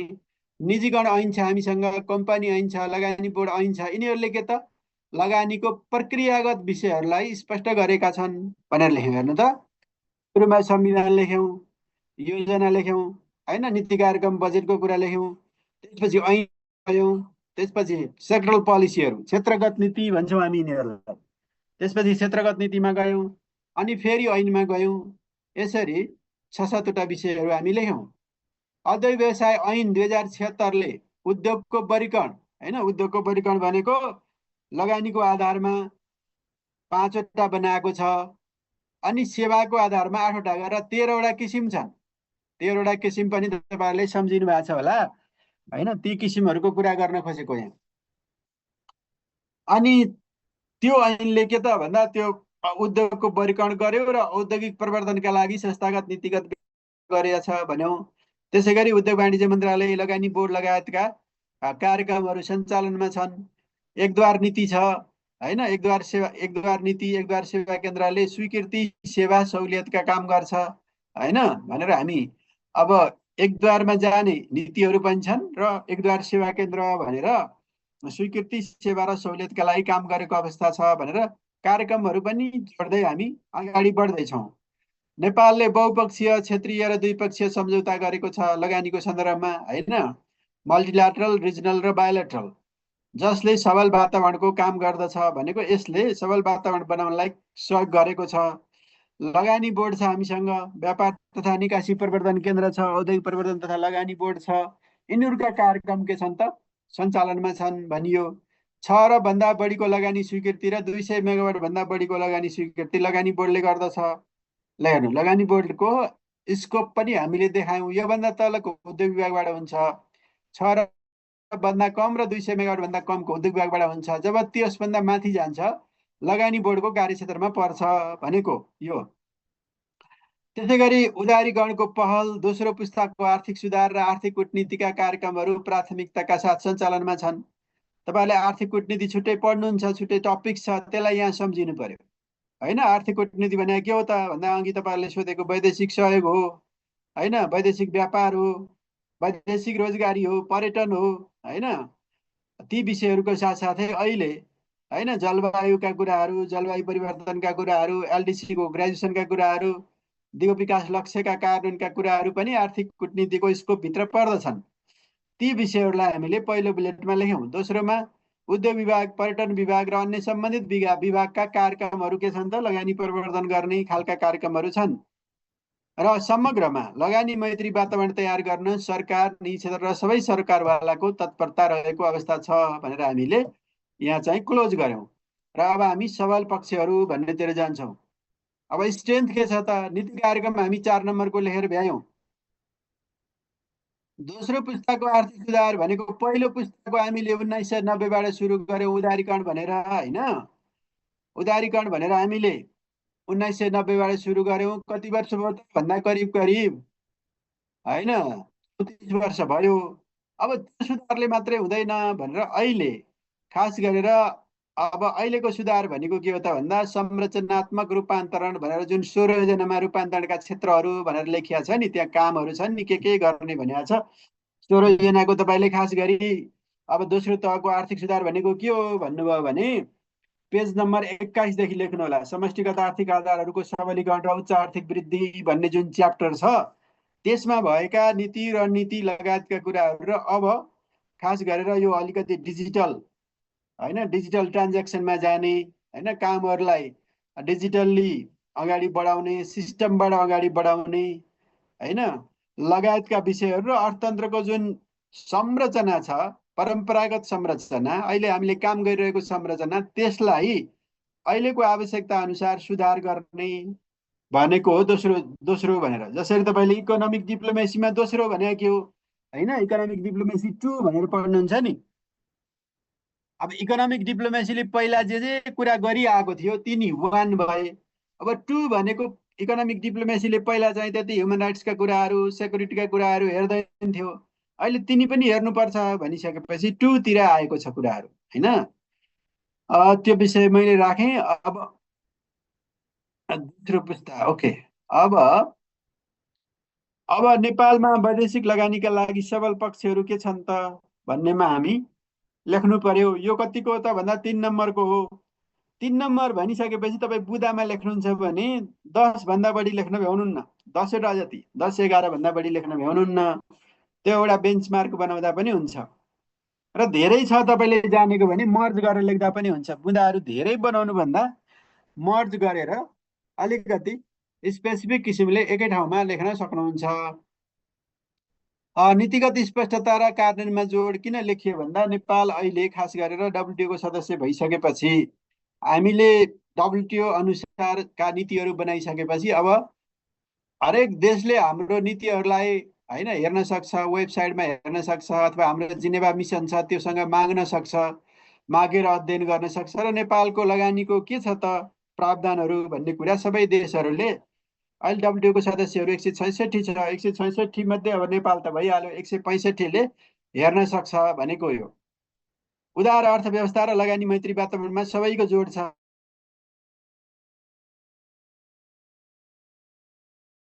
होइन। उदार अर्थव्यवस्था र उदार अर्थव्यवस्था भनेको के हो त भन्दा खास गरेर, होइन, उदार व्यापार, उदार लगानी, उदार श्रम, होइन, यी 4वटा कम्पोनेन्ट सम्झिनु भयो भने उदार अर्थव्यवस्था भन्ने त्यो भित्रको कम्पोनेन्ट चाहिँ त्यो। र लगानी मैत्री वातावरणमा सबै स्टेक होल्डरको जोड रहेको छ भनेर यहाँ भनियो। सबल भनेको के हो त भन्दा उद्योग र व्यापार पूर्वाधारमा प्राथमिकता छ। उदाहरणको लागि नयाँ उद्योगिक क्षेत्रहरू, विशेष आर्थिक क्षेत्रहरू, उद्योग ग्रामको स्थापनामा सरकारले जोड दिएको अवस्था छ। उत्तर र दक्षिणको छिमेकमा विश्वकै ठुलो बजार छ, हामीलाई त्यो पनि सबल पक्षमा हामीले लेख्न सक्छौँ।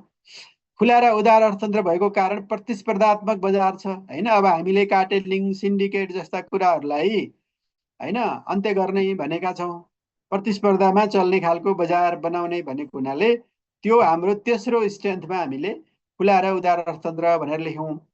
तुलनात्मक रूपमा निकै सस्तो श्रम आपूर्ति र ऊर्जाको आधार भनेका छौँ। हाम्रो श्रम, होइन, सस्तोमा पर्छ, होइन। अब डेभलप्ड कन्ट्रीमा काम गर्ने मान्छेहरूलाई, श्रमिकहरूलाई घन्टाको 20, 25, $30 दिनुपर्ने हुन्छ। हामी कहाँ त्यस्तो अवस्था अहिलेसम्म छैन, सस्तो नै छ श्रम। त्यसै गरी ऊर्जाको आधार पनि अब राम्रो बन्दैछ। पारदर्शी र पहुँचयोग्य कर्मचारी तन्त्र लेखियो हेर्नु त यहाँ, पारदर्शी र पहुँचयोग्य कर्मचारी तन्त्र स्ट्रेन्थमा लेखियो। एक्सेस भनेको हो यो, होइन? कसैले भेट्न चाह्यो, कुरा राख्न चाह्यो भने हाम्रोमा तुलनात्मक रूपमा सजिलो छ त्यो सुविधा, होइन? यही छिमेकी हाम्रो इन्डिया चाइनामा पनि अलिक गाह्रै छ त्यो गर्नलाई। तुलनात्मक लाभका क्षेत्रहरूको प्रचुरता, अर्थात् जलविद्युत, कृषि, पर्यटन, अन्य सेवा क्षेत्रहरू हामी कहाँ निकै राम्रो छ। प्रचुर प्राकृतिक सम्पदा, जैविक विविधता र सांस्कृतिक सम्पदा भनेर लेख्यौँ। नीतिगत स्पष्टता र कानुनको अवस्था भनेर यो हाम्रो स्ट्रेन्थमा तपाईँहरूले यति स्ट्रेन्थ छ र भन्ने होला। र के हुन्छ भने स्ट्रेन्थ नै लेख्नु परेपछि, स्ट्रेन्थ नै सोधिसकेपछि सबै खालका हाम्रा स्ट्रेन्थहरूलाई मिलाएर देखाइदिनु पर्ने हुन्छ। होइन भने फेरि थोरै हुन्छ, कमजोर हुन्छ अरूको भन्दा लेखाइ। यति चाहिँ हामी लेखौँ। र अब हामी कमजोर पक्ष के छन् त भन्नेमा जाउँ। अब स्ट्रेन्थ र कमजोरी लेख्दाखेरि सकेसम्म माथि स्ट्रेन्थ भनेर लेखेको तल फेरि कमजोरीमा राखेर कन्ट्राडिक्ट गर्नु चाहिँ हुँदैन। माथि जुनलाई तपाईँले स्ट्रेन्थ भन्नुहुन्छ त्यसलाई फेरि तल कमजोरीमा त्यही कुरा लेखेर कन्ट्राडिक्ट हुने चाहिँ बनाउनु भएन।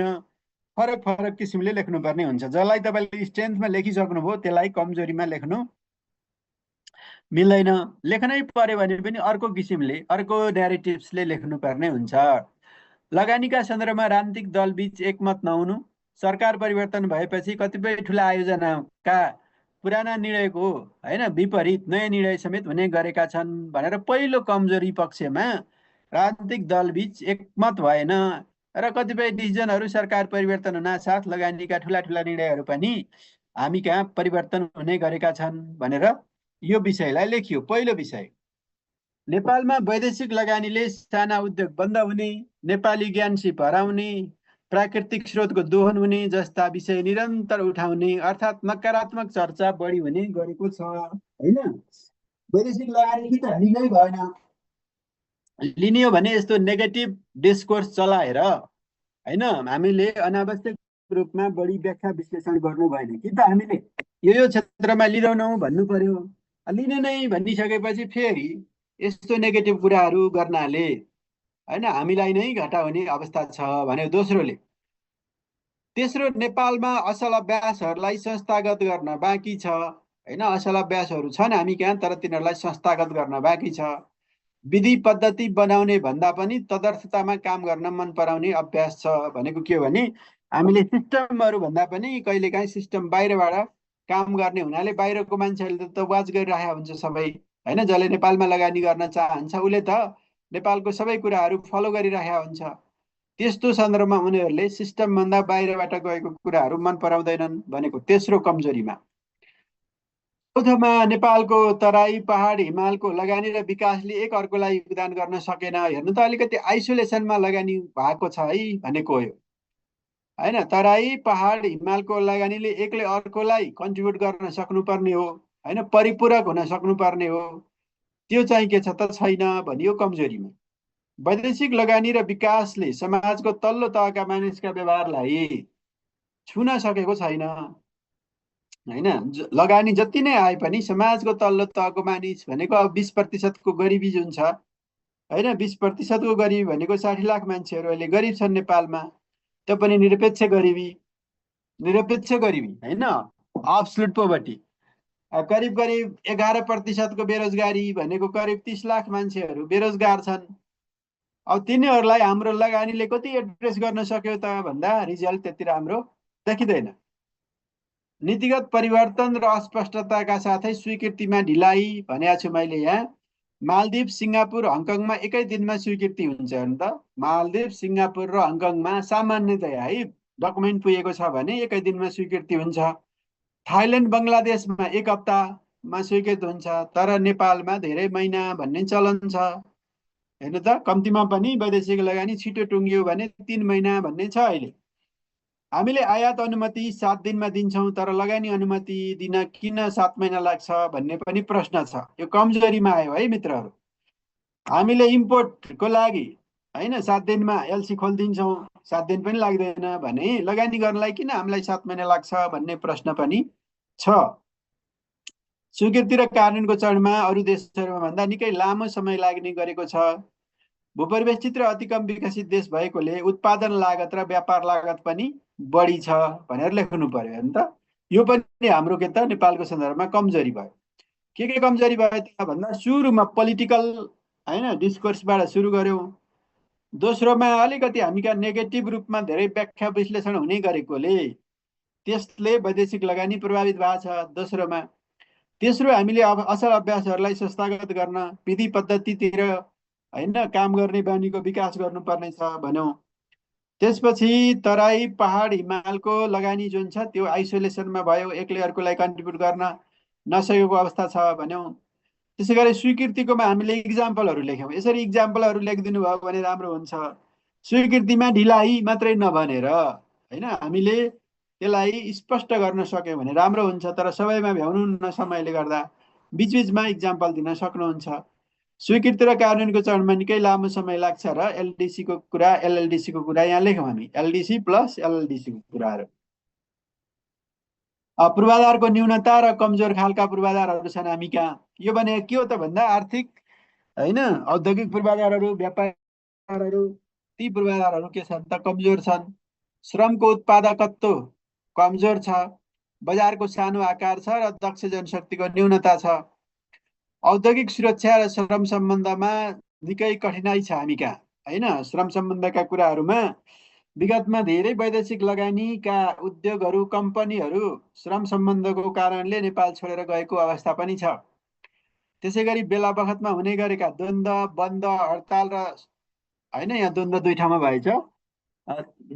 द्वन्द, बन्द, हडताल जस्ता विषयहरूले हाम्रो यो कस्ट चाहिँ इकोनोमीको कस्ट बढाएको छ होइन। यसको चाहिँ बेफाइदा निकै ठुलो छ।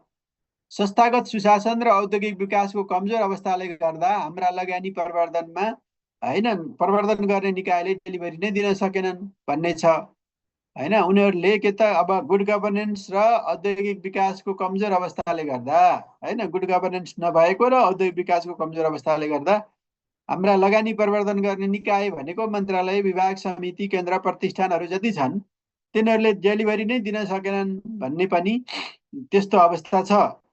नेपालमा आउने लगानीको उत्पादनले छिमेकी देशहरू भारत र चीनसँग प्रतिस्पर्धा गर्न कठिनाइ भनेको अब हामीले कच्चा पदार्थ कि इन्डिया कि चाइना हुँदै ल्याउनु पर्ने हुन्छ। अनि फेरि त्यो कच्चा पदार्थबाट हामीले उत्पादन गर्दा उत्पादन लागत प्रोडक्सन कस्ट चाहिँ बढी लाग्छ है भन्ने पनि हामीले लेख्नुपर्ने भयो। अर्को देशको प्रतिस्पर्धाको अवस्था होइन, कतिको प्रतिस्पर्धी छ त देश भनेर सूचकहरू निस्किन्छ होइन। वर्ल्ड कम्पिटिटिभनेस इन्डेक्स भनेर निस्किन्छ। त्यसले कस्तो अवस्थामा राखेको छ नेपाल होइन। इनोभेसनको इन्डेक्स निस्किन्छ, जिआइआई भन्छ, ग्लोबल इनोभेटिभ इन्डेक्स भनेर निस्किन्छ होइन। वाइपोले निकाल्छ, डब्लुआइपिओ होइन, विश्व बौद्धिक सम्पत्ति सङ्गठनले। अब यिनीहरू लगानी गर्ने मान्छेले यो इन्डेक्सहरू हेरिरहेको हुन्छ र कति प्रतिस्पर्धी छ त्यो देश होइन। तपाईँहरूले हेर्नुभयो होला नेपालीहरूको आइक्यूको अवस्था कति छ होइन ग्लोबल्ली, तपाईँहरूले अध्ययन गरिरहनु भएको छ। कग्नेटिभ पावर नेपालीहरूको कतिको छ होइन, कग्नेटिभ पावर। सर्भिस इन्डस्ट्रीहरू खोल्ने हो भने कग्नेटिभ पावर कतिको छ त त्यहाँको श्रमिकको भनेर हेर्छ होइन। अब तपाईँ उत्पादनमूलक उद्योग खोल्ने हो भने त्यहाँको मान्छेको होइन प्रोडक्टिभिटी, लेबर प्रोडक्टिभिटी कस्तो छ त भनेर हेर्छन्। त्यो हेर्दाखेरि हाम्रो राम्रो भयो भने लगानी आउँछ, हाम्रो कमजोर भयो भने लगानी सामान्यतया नआउने। मैले सामान्यतया किन जोडेँ त भन्दा अरू विषय पनि निर्धारक हुन्छन्, त्यो मात्रै त होइन। तर त्यो पनि एउटा मेजर इन्डिकेटर हो। नेपालीहरूको आइक्यूको अवस्था तपाईँहरूले हेर्नु होला। अब धेरै राम्रो भयो नेपालको भने अब लगानीहरूलाई त्यसले फेभरेबल कन्डिसनमा पुर्यायो। अब होइन धेरै कमजोर छ होइन। अब वस्तुपरक कुराहरू गर्न सक्दैन, एभिडेन्स बेस्ड कुराहरू गर्न सक्दैन होइन।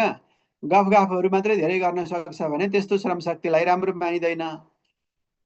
ल यति कुराहरू मैले भने मित्रहरू। ल अब हामीले समराइज गर्नुभन्दा पहिले यो उद्योगमा जोखिम लिनुभन्दा व्यापारमा लाग्ने प्रवृत्ति छ अहिले। मानिसहरूले उद्योगको लगानी लगानी पनि बिस्तारै व्यापारतिर लगाएको अवस्था छ अहिले। र पुँजी बजारको हाम्रो साँघुरो आकारले गर्दा होइन, पुँजी बजारको अवस्था पनि उनीहरूले हेर्छन्। छिमेकमा इन्डिया चाइना जस्ता अलि ठुला पुँजी बजार भएका देशहरू, उनीहरूले दिने सुविधा छुटहरू बढी भयो भने होइन, उनीहरूले दिने सुविधा छुटहरू बढी भयो भने के हुन्छ, त्यता जान्छ लगानी भन्न खोजेको होइन। उदाहरणको लागि इन्डियामा स्टेटले राज्यले दिने सुविधाहरू फरक फरक छ र विगतमा गुजरातले दिने सुविधा धेरै राम्रो भएकोले धेरै उद्योगहरू कम्पनीहरू भारतको अरू स्टेट छोडेर गुजरातमा गएको उदाहरण छ होइन। त्यसो हुनाले अब जहाँ उनीहरूले बढी सुविधा पाउँछन् उनीहरू त्यतै जान्छन्। र हाम्रो सहयोग र सहकार्यको संस्कृतिको कमी र सम्झौताको कारणमा समेत समस्या हुने हुनाले विगतमा वैदेशिक लगानीमा भएका सम्झौताहरूको कार्यान्वयनमा पनि कतिपय अवस्थामा समस्या र वैदेशिक लगानी आउने सन्दर्भमा सहयोग गर्ने, त्यो सन्दर्भमा सहकार्य गर्ने संस्कृतिको पनि कमी भएको हुनाले नेपालमा वैदेशिक लगानी चाहे अनुसार आउन सकेको छैन भन्यौँ। नेपाल जस्ता अन्य देशको तुलनामा नेपालमा आउने विदेशी लगानीको अंश निकै न्यून रहेको छ। इथियोपिया, रुवान्डा, भियतनाम जस्ता देशको तुलनामा नेपालमा आउने वैदेशिक लगानी निकै कम छ। हेर्नु त, यस्ता देशको तुलनामा पनि निकै कम छ। लगानीलाई थप आकर्षित गर्न नीतिगत र कानुनी सुधार, औद्योगिक पूर्वाधारहरूको विकास, सूचना प्रविधिको उच्च उपयोग, श्रम र सूचना सुरक्षा जन्य समस्याको सम्बोधन र समग्र पर्यावरणीय पक्षमा विशेष सुधार गर्नुपर्ने देखिन्छ भनेर हामीले अब यो पाठलाई, यो 10 नम्बरको पाठलाई यहाँनिर टुङ्ग्यायौँ हामीले। अब हामी अर्को प्रश्नमा जान्छौँ।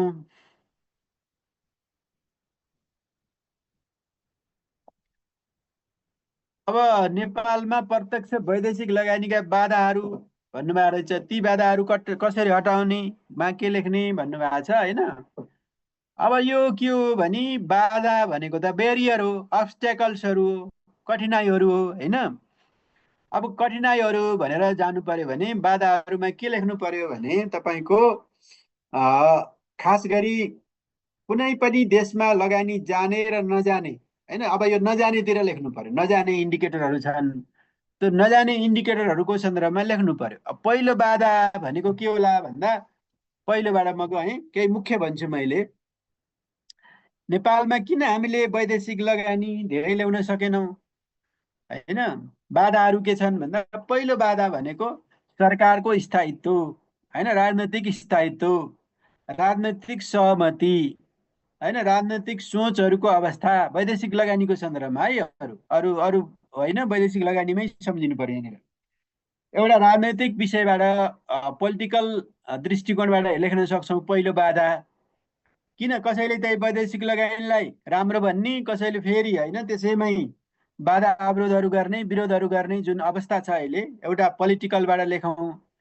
दोस्रो केबाट लेखौँ भन्दा, हाम्रा जुन वैदेशिक लगानी भित्राउनको लागि होइन तयार भएर बसेका अफिसहरू छन्, लगानी बोर्ड भन्नुहोस्, राष्ट्र ब्याङ्क भन्नुहोस्, उद्योग विभाग भन्नुहोस्, मन्त्रालय भन्नुहोस् होइन, हाम्रो निजी क्षेत्रका अफिसहरू भन्नुहोस्, तिनीहरूको प्रोफेसनलिजम, तिनीहरूको पारदर्शिता, तिनीहरूको एकाउन्टेबिलिटी होइन, तिनीहरूको अब अलिकति इमान्दारिताका कुराहरू पनि जोडिन्छन्, इन्टिग्रिटीका कुराहरू। दोस्रो बाधा त्यो हुन सक्छ। तेस्रो बाधा भनेको हाम्रा पूर्वाधारहरू होइन, हाम्रा पूर्वाधारहरूको अवस्था। तेस्रो बाधामा अब पूर्वाधार राम्रो छैन, सडक राम्रो छैन होइन, अब औद्योगिक पूर्वाधारहरू राम्रा छैनन्, व्यापारिक पूर्वाधारहरू राम्रा छैनन् होइन, फेसिलिटी सेन्टरहरू राम्रा छैनन् भने त्यो बाधा हुने भयो तेस्रोतिर।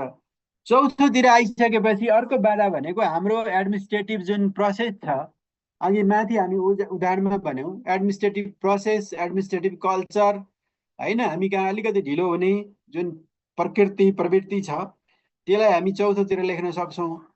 पाँचौँमा चाहिँ आएर यो इन्टर एजेन्सी कोअर्डिनेसन होइन। अब एउटा वैदेशिक लगानी ल्याउनलाई त राष्ट्र ब्याङ्क पुग्नु पर्यो, उद्योग विभाग पुग्नु पर्यो होइन, विदेशी मान्छेहरू ल्याउने हो भने फेरि अब इमिग्रेसनदेखि लिएर गृह मन्त्रालय, श्रम मन्त्रालयको स्वीकृतिको कुराहरू चाहियो।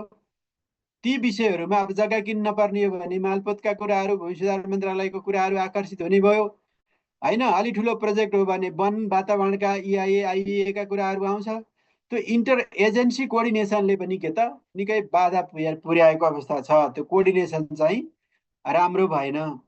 अर्को बाधा भनेको के त भन्दा सेक्युरिटीको कुराहरू, होइन, सेक्युरिटी, इन्टरनल सेक्युरिटीको अवस्था कस्तो छ, त्यो बाधा हुन्छ। अर्को बाधा भनेको हाम्रो डिजास्टरहरू, बाढी पहिरो, होइन, अनि यो जुन प्राकृतिक प्रकोपहरू छन् नि, त्यो चाहिँ हामी कहाँ अलिक बढी छन्, अरू देशहरूको तुलनामा हामी कहाँ त्यो धेरै हुन्छ। त्यो पनि बाधा नै हो। र अर्को बाधा भन्नुहुन्छ भने फाइनल्ली उनीहरूले फाइदा कति गर्छन् त, होइन, फाइदा कति गर्छन् र उनीहरूले रिटर्न कति लैजान सक्छन्, कति सजिलोसँग लैसक्छन्। अब यसै गरी तपाईँहरूले पहिला के गर्नु पर्यो, प्रश्न पढ्ने बित्तिकै सर र त्यसको मुख्य कुराहरू जान्नु पर्यो के। तपाईँको प्रश्नमा मैले जोडेर भन्छु एउटा, मानौ ल तपाईँलाई गरिबी पढ्नुहुन्छ, गरिबीको सिद्धान्त लेख्नुहोस् भन्यो भने गरिबीको सिद्धान्तै लेख्नु पर्यो नि, त्यहाँ आयाम लेखेर भएन, होइन, गरिबीका आयाम लेखेर भएन। आयाम लेख्नुहोस् भन्यो भने उपागम लेखेर भएन, होइन, उपागम फरक हुने भयो, आयाम छुट्टै हुने भयो, सिद्धान्त छुट्टै हुने भयो। अब सिद्धान्त आयाम उपागम त पढ्नु भएको थियो, स्वरूप लेख्नुहोस् भनेर भन्यो होला हेर्नु है। अब भनेपछि त ती तिनटै काम लागेन नि, स्वरूपमै जानु पर्यो नि। हो यस्तै तपाईँले सोधेको क्वेसन एकदम एक्सिलेन्ट छ। अब बाधा भन्यो भने बेरियर हुन्, कठिनाइ हुन्, होइन, आउनलाई केले अवरोध गरेको छ, केले अप्ठ्यारो पारेको छ भनेर पहिला आफूले मनमा त्यो कुरालाई निर्क्योल गर्नु पर्यो, यसमा लेख्ने यही नै हो भनेर। अनि त्यसमा तपाईँले जब बाधा लेख्न सक्नुहुन्छ त्यसपछि हटाउने तरिकालाई त मिलाएर अघि भनियो नि, इनोभेटिभ किसिमले, अलिक क्रिएटिभ किसिमले, जस्ताको तस्तै फेरि त्यही नै रिभर्स गर्ने होइन, अलिकति मिलाएर अलिक फरक ढङ्गले लेख्न सकिन्छ। अनि मैले भन्न खोजेको कुरा के थियो, तपाईँ जे पढ्नुहुन्छ नि त्यसलाई एकदम क्लियर गरेर मात्रै पढ्नुहोस्। नेपालमा वैदेशिक लगानीका लागि तुलनात्मक लाभ र प्रतिस्पर्धी लाभ भएका सम्भाव्य क्षेत्रहरू, यस्ता सम्भावित क्षेत्रहरूमा थप लगानी आकर्षित गर्ने उपायहरू भन्नुभएको छ। ठिक छ, तपाईँले पहिला त त्यो तिनवटा लाभ छुट्याउनु भएको छ होला, होइन। तुलनात्मक लाभ भनेको हाम्रो अब पर्यटन, हाइड्रो लगायतका विषयहरू हुन्, होइन, आइटी, कृषि, यी तुलनात्मक लाभ हुन्। प्रतिस्पर्धी लाभ भनेको के हो भने तपाईँले कुनै पनि विषयलाई त्यसमा इनोभेसन जोडेर, त्यसमा टेक्नोलोजी जोडेर, त्यसमा कम्पिटिटिभनेस जोडेर, होइन, त्यसलाई बेटर बनाउनुहुन्छ भने त्यो चाहिँ प्रतिस्पर्धी लाभ हो। उदाहरणको लागि भनौँ न, अब स्विजरल्यान्डमा कफीको कच्चा पदार्थ पाइँदैन, तर स्विजरल्यान्डले संसारभरि कफी स्विजरल्यान्डको प्रोडक्ट भनेर बेच्छ। किन त भन्दा उसको ब्रान्डिङ, उसको प्रोसेसिङ, उसको लेबलिङ, होइन, धेरै राम्रो बनायो, उसले बनाउन सक्यो। अहिले तपाईँ अघि इनोभेसन सोध्नु भएको थियो एउटा साथीले, अहिले विगत 13 वर्षदेखि इनोभेसनमा स्विजरल्यान्ड 1 नम्बरमा छ, होइन, 13 वर्षदेखि। त्यो किन भयो त भन्दा त्यसले आइटीको बेटर युज गर्यो, होइन, इनोभेसन क्रिएसन बढी युज गर्यो। त्यही भएर तपाईँ तुलनात्मकमा त्यता जानु पर्यो।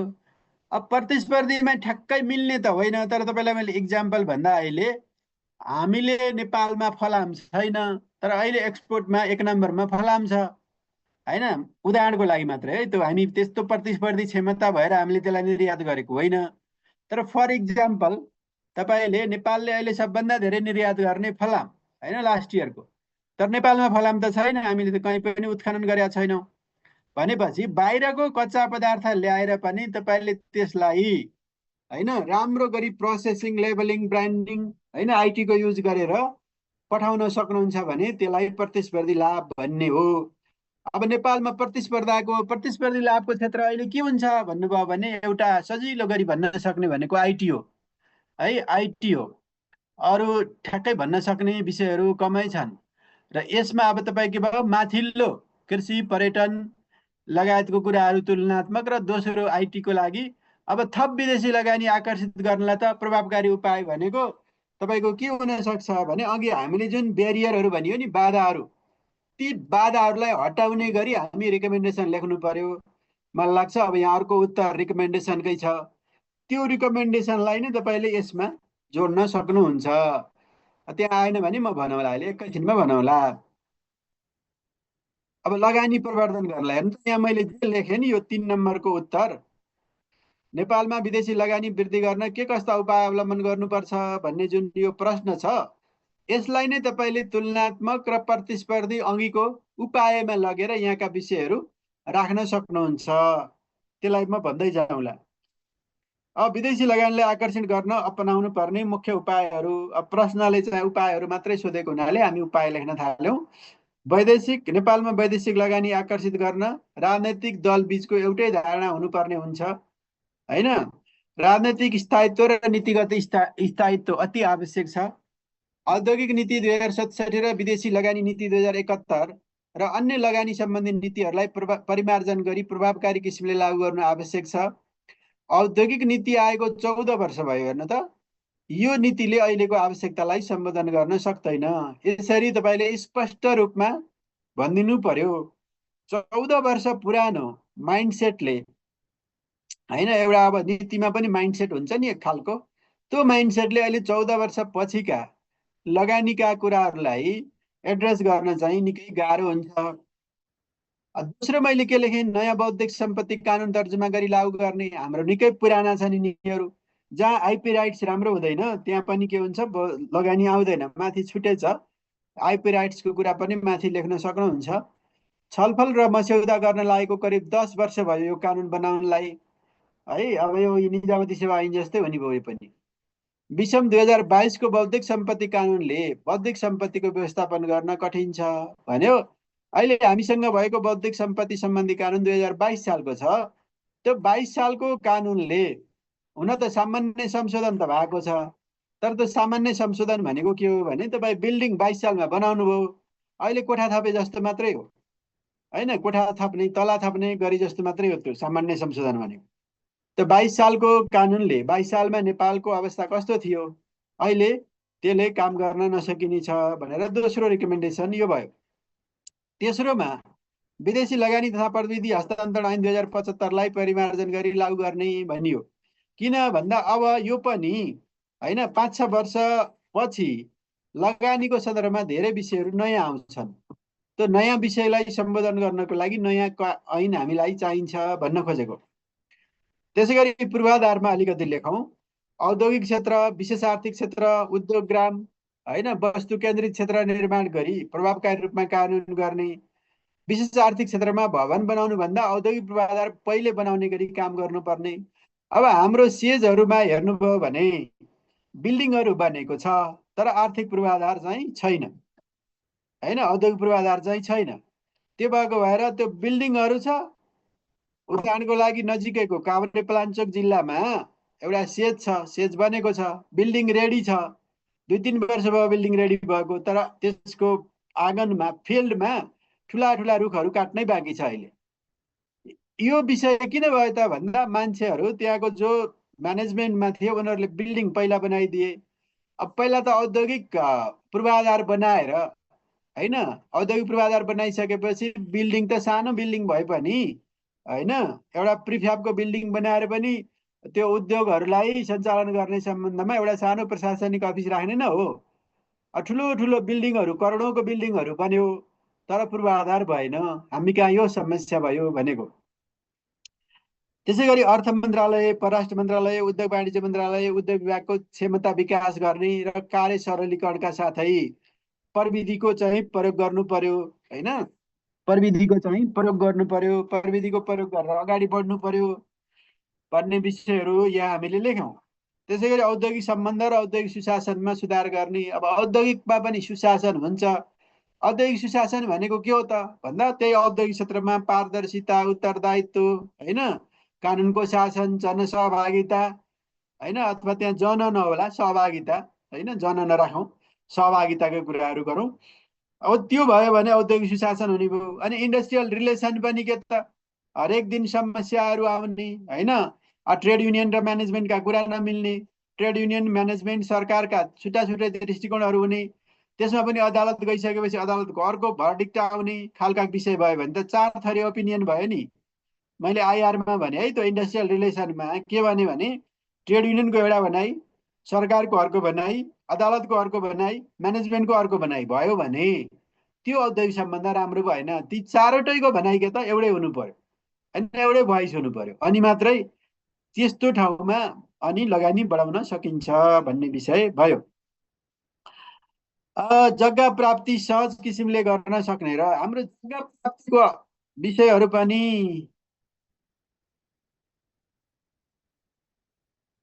विदेशी लगानी र विदेशी सहायता एउटै हो कि फरक हो? फरक हो नि साथी। एफडिआई भनेको लगानी हो, सहायता भनेको एड र ग्रान्ट हो भन्यो नि त, अघि हामीले व्याख्या गर्यौँ नि त। तपाईँहरूको विदेशी सहायता भनेको अर्कै छ, टपिक्स नै विदेशी सहायताको छुट्टै छ, लगानी भनेको छुट्टै छ। लगानी भनेको तपाईँको भोलि फिर्दै जान्छ, सहायतामा चाहिँ अनुदान हो भने केही गर्नु परेन, ऋण हो भने तिर्नु पर्यो है। अब यो विषयलाई क्लियर गर्नु पर्यो, फरक हो र फरकलाई छुट्टा छुट्टै हामी एड्रेस गर्नुपर्ने हुन्छ। लगानीमा पढ्नु पर्यो भने एफडिआई र एफपिआई गर्नु पर्यो, सहायतामा पढ्नु पर्यो भने ऋण र अनुदान, लोन र सब्सिडी भनेर छुट्टै पढ्नु पर्यो है त मित्रहरू। अब यसपछि प्रतिस्पर्धा बढाउने र लागत कम गर्ने उपायहरू अपनाउने होइन। अब माथि थियौँ हामी, जग्गा प्राप्ति सहज किसिमले गर्न सक्ने र वातावरणीय मुद्दालाई सम्बोधन गर्ने। वातावरणीय विषयहरूले पनि हामीलाई के त भन्दा यो वैदेशिक लगानी आउने क्षेत्रमा निकै अप्ठ्यारो परेको छ, त्यो विषयहरूलाई मिलाउने भनियो। आर्थिक कूटनीतिको प्रभावकारितामा जोड दिए लगानी मैत्री वातावरण बनाउने। अब आर्थिक कूटनीतिको एउटा मुख्य पक्ष भनेको वैदेशिक लगानी हो होइन, वैदेशिक लगानी हो, सहयोग पनि हो होइन, वैदेशिक सहयोग वैदेशिक व्यापार पनि हो। तर हामीले यहाँ लगानीको कुरा गरे हुनाले वैदेशिक लगानी हो, त्यसमा जोड दिने भन्यौँ। त्यसको साथै प्रतिस्पर्धा बढाउने र लागत कम गर्ने भनेको उत्पादन लागत, वस्तु र सेवाको उत्पादन लागत कम गर्ने, प्रतिस्पर्धा बढाउने कामहरू गरौँ भन्यौँ। विदेशी लगानीको स्वीकृतिलाई छिटो छरितो र प्रभावकारी बनाउने विषयहरू गर्नुपर्ने हुन्छ। विदेशी लगानीसँग आबद्ध नीतिगत, श्रमजन्य र पर्यावरणीय मुद्दाहरूलाई सम्बोधन गर्नुपर्ने हुन्छ होइन। खास गरेर श्रमजन्य समस्याहरू, नीतिगत समस्याहरू र पर्यावरणीय मुद्दाहरूलाई सम्बोधन गर्नुपर्ने हुन्छ। एकल बिन्दु सेवा केन्द्रबाट प्रभावकारी किसिमले सेवा वितरण गर्ने होइन, सिङ्गल विन्डोको कुराहरू। अब अहिले के छ भने एक बिन्दु त भनियो तर ढोकाहरू धेरै भए भन्ने छ गुनासो। एक बिन्दु धेरै ढोका होइन, सिङ्गल विन्डो मेनी डोर्स भन्छन्। यो सिङ्गल विन्डो मेनी डोर्स चाहिँ हटाउनु पर्यो भन्ने छ। लगानीको लागि परिपक्व र वस्तुपरक आयोजनाहरू तयार गर्ने। अब परिपक्व मेच्योर प्रोजेक्टहरू भएन भने लगानी गर्न आउँदैनन् मान्छेहरू। हामीले जस्तै लगानी सम्मेलन गर्दा पनि कति परिपक्व आयोजनाहरू सोकेस गर्न सक्छौँ, देखाउन सक्छौँ, प्रदर्शन गर्न सक्छौँ, त्यसकै आधारमा लगानीहरू आउने नआउने हुन्छ भनेको। अब पर्यावरणीय मुद्दा भन्नाले भन्नुभएको छ, यो त तपाईँहरू प्रशासनको विद्यार्थीले त धेरै पढ्नुपर्ने विषय हो होइन। इकोलोजिकल इस्यु अथवा इकोलोजिकल एफेयर्स भने के हो भने, अब रिक्सलाई सम्झिनुहोस्। रिक्सले के भन्छन् भन्दा इकोलोजी अफ पब्लिक एडमिनिस्ट्रेसन भनेर उनले किताब लेख्यो नि रिक्सले होइन, एफडब्ल्यू रिक्सले। उनले इकोलोजीको बारेमा अलि राम्रो लेख्ने मान्छे उनी हुन् पहिला। उनले के भन्छन् भने जस्तो खालको समाज हुन्छ त्यस्तै खालको प्रशासन हुन्छ भन्छन्। पर्यावरण भनेको के भने जस्तो खालको समाज होइन, बाहिरको अवस्था, अरू क्षेत्रहरू त्यस्तै के हुन्छ भन्दा प्रशासन हुन्छ भने जस्तो जस्तो खालको समाज छ, जस्तो खालको समाजको विशेषता छ त्यस्तै खालको लगानी आउँछ भनेको। समाज एकदम प्रोफेसनल छ होइन, डिसिप्लिन छ होइन, मेरिट बेसमा काम गर्छ, अनावश्यक कुरा गर्दैन, लगानी बढी आउँछ होइन। समाज कस्तो भने प्रोडक्टिभ पनि छैन, अन्नेसेसरी कुराहरू मुद्दाहरू लिएर हिँड्छ होइन, अब्जेक्टिभिटीमा कुरा गर्दैन, मेरिटमा कुरा गर्दैन, प्रोफेसनल छैन भने त्यहाँ त्यस्तो ठाउँमा आएको लगानी पनि छिटो छरितो किसिमले उठेर जान्छ भनेको। त्यसलाई पर्यावरणीय भनेको, इकोलोजिकल मुद्दाहरू भनेको। यसलाई अझ स्पष्ट गर्दा तपाईँको कुनै ठाउँमा होइन, कुनै हाइड्रोको लागि विदेशी लगानी आयो, तर लोकल लेभलमा गएर होइन त्यहाँको प्लान्टहरू बनाउँदै गर्दा त्यहाँको वरिपरिको आर्थिक सामाजिक राजनैतिक अवस्था कस्तो छ होइन, आर्थिक सामाजिक राजनैतिक पर्यावरणीय अवस्था कस्तो छ, त्यो अनुसारै उसले आफ्नो प्लान्टलाई अगाडि बढाउन सक्ने नसक्ने हुन्छ कि। राजनैतिक मान्छेहरू आएर होइन अब एक खालको कुरा गर्ने, अब सोसल इस्युहरू उठाइदिने होइन, सांस्कृतिक मुद्दाहरू उठाइदिने, अब वातावरणविदहरू आएर अब यो प्लान्टले त यहाँ त ठुलो वातावरणको असर गर्छ भन्न थाल्ने भयो भने उसले त त्यस्ता कुरा त पहिला क्लियर गरेर गएको हुन्छ। फेरि अब त्यहाँ त्यो कुराहरू हुन थाल्यो भने समस्या हुन्छ भनेर पर्यावरणीय भनेको त्यो त्यहाँको राजनैतिक आर्थिक सामाजिक सांस्कृतिक वातावरणीय कुराहरूलाई रिलेट गर्न खोजेको विषय हो। ल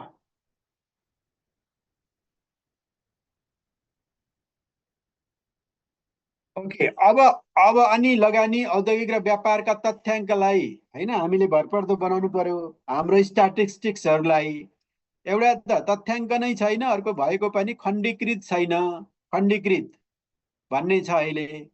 अनि हामी कहाँ हुने गरेको अवरोध बन्द हडताललाई उल्लेख्य रूपमा घटाउनु पर्यो। हेर्नुहोस्, अब यति धेरै बन्द हडताल अवरोध, अहिले बन्द त अलिक कम भएको छ, तर अवरोधहरू होइन अनि द्वन्द्वहरू जुलुसहरू उल्लेख्य छन्, तिनीहरूलाई घटाउनु पर्नेछ।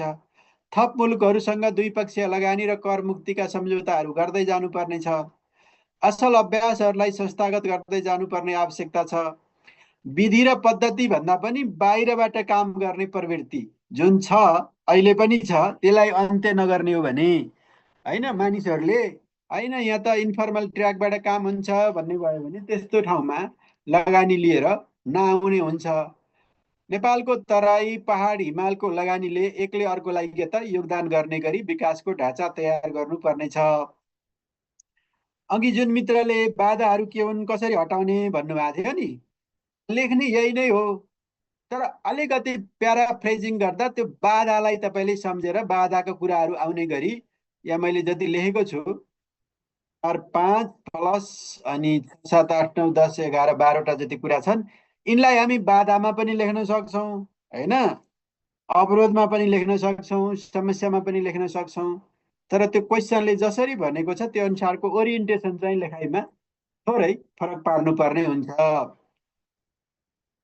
यति भनिसकेपछि विदेशी लगानीले एक देशको पुँजी र प्रविधि अर्को देशमा परिचालन भई रोजगारी उत्पादन उत्पादकत्व राजस्व कच्चा पदार्थको सदुपयोग र निर्यात र समग्र विकासलाई सघाउँछ। नेपालमा विदेशी लगानीलाई आकर्षित गर्न नीतिगत संस्थागत व्यावहारिक र प्रविधिजन्य सुधारलाई प्राथमिकता दिनु अनिवार्य छ भनेर हामीले सक्यौँ। यति चाहिँ लेख्नु पर्यो।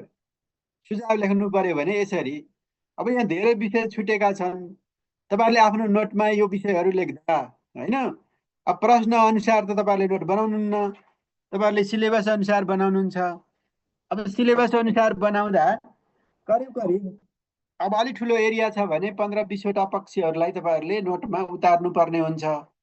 र नोट पनि अहिले बनाउँदा एक खालको, अब परीक्षा आउन सुरु भयो भनेपछि अलि लिन खालको होइन, लिन भन्छ 3टा 4वटा स्लाइडमा अट्ने गरी।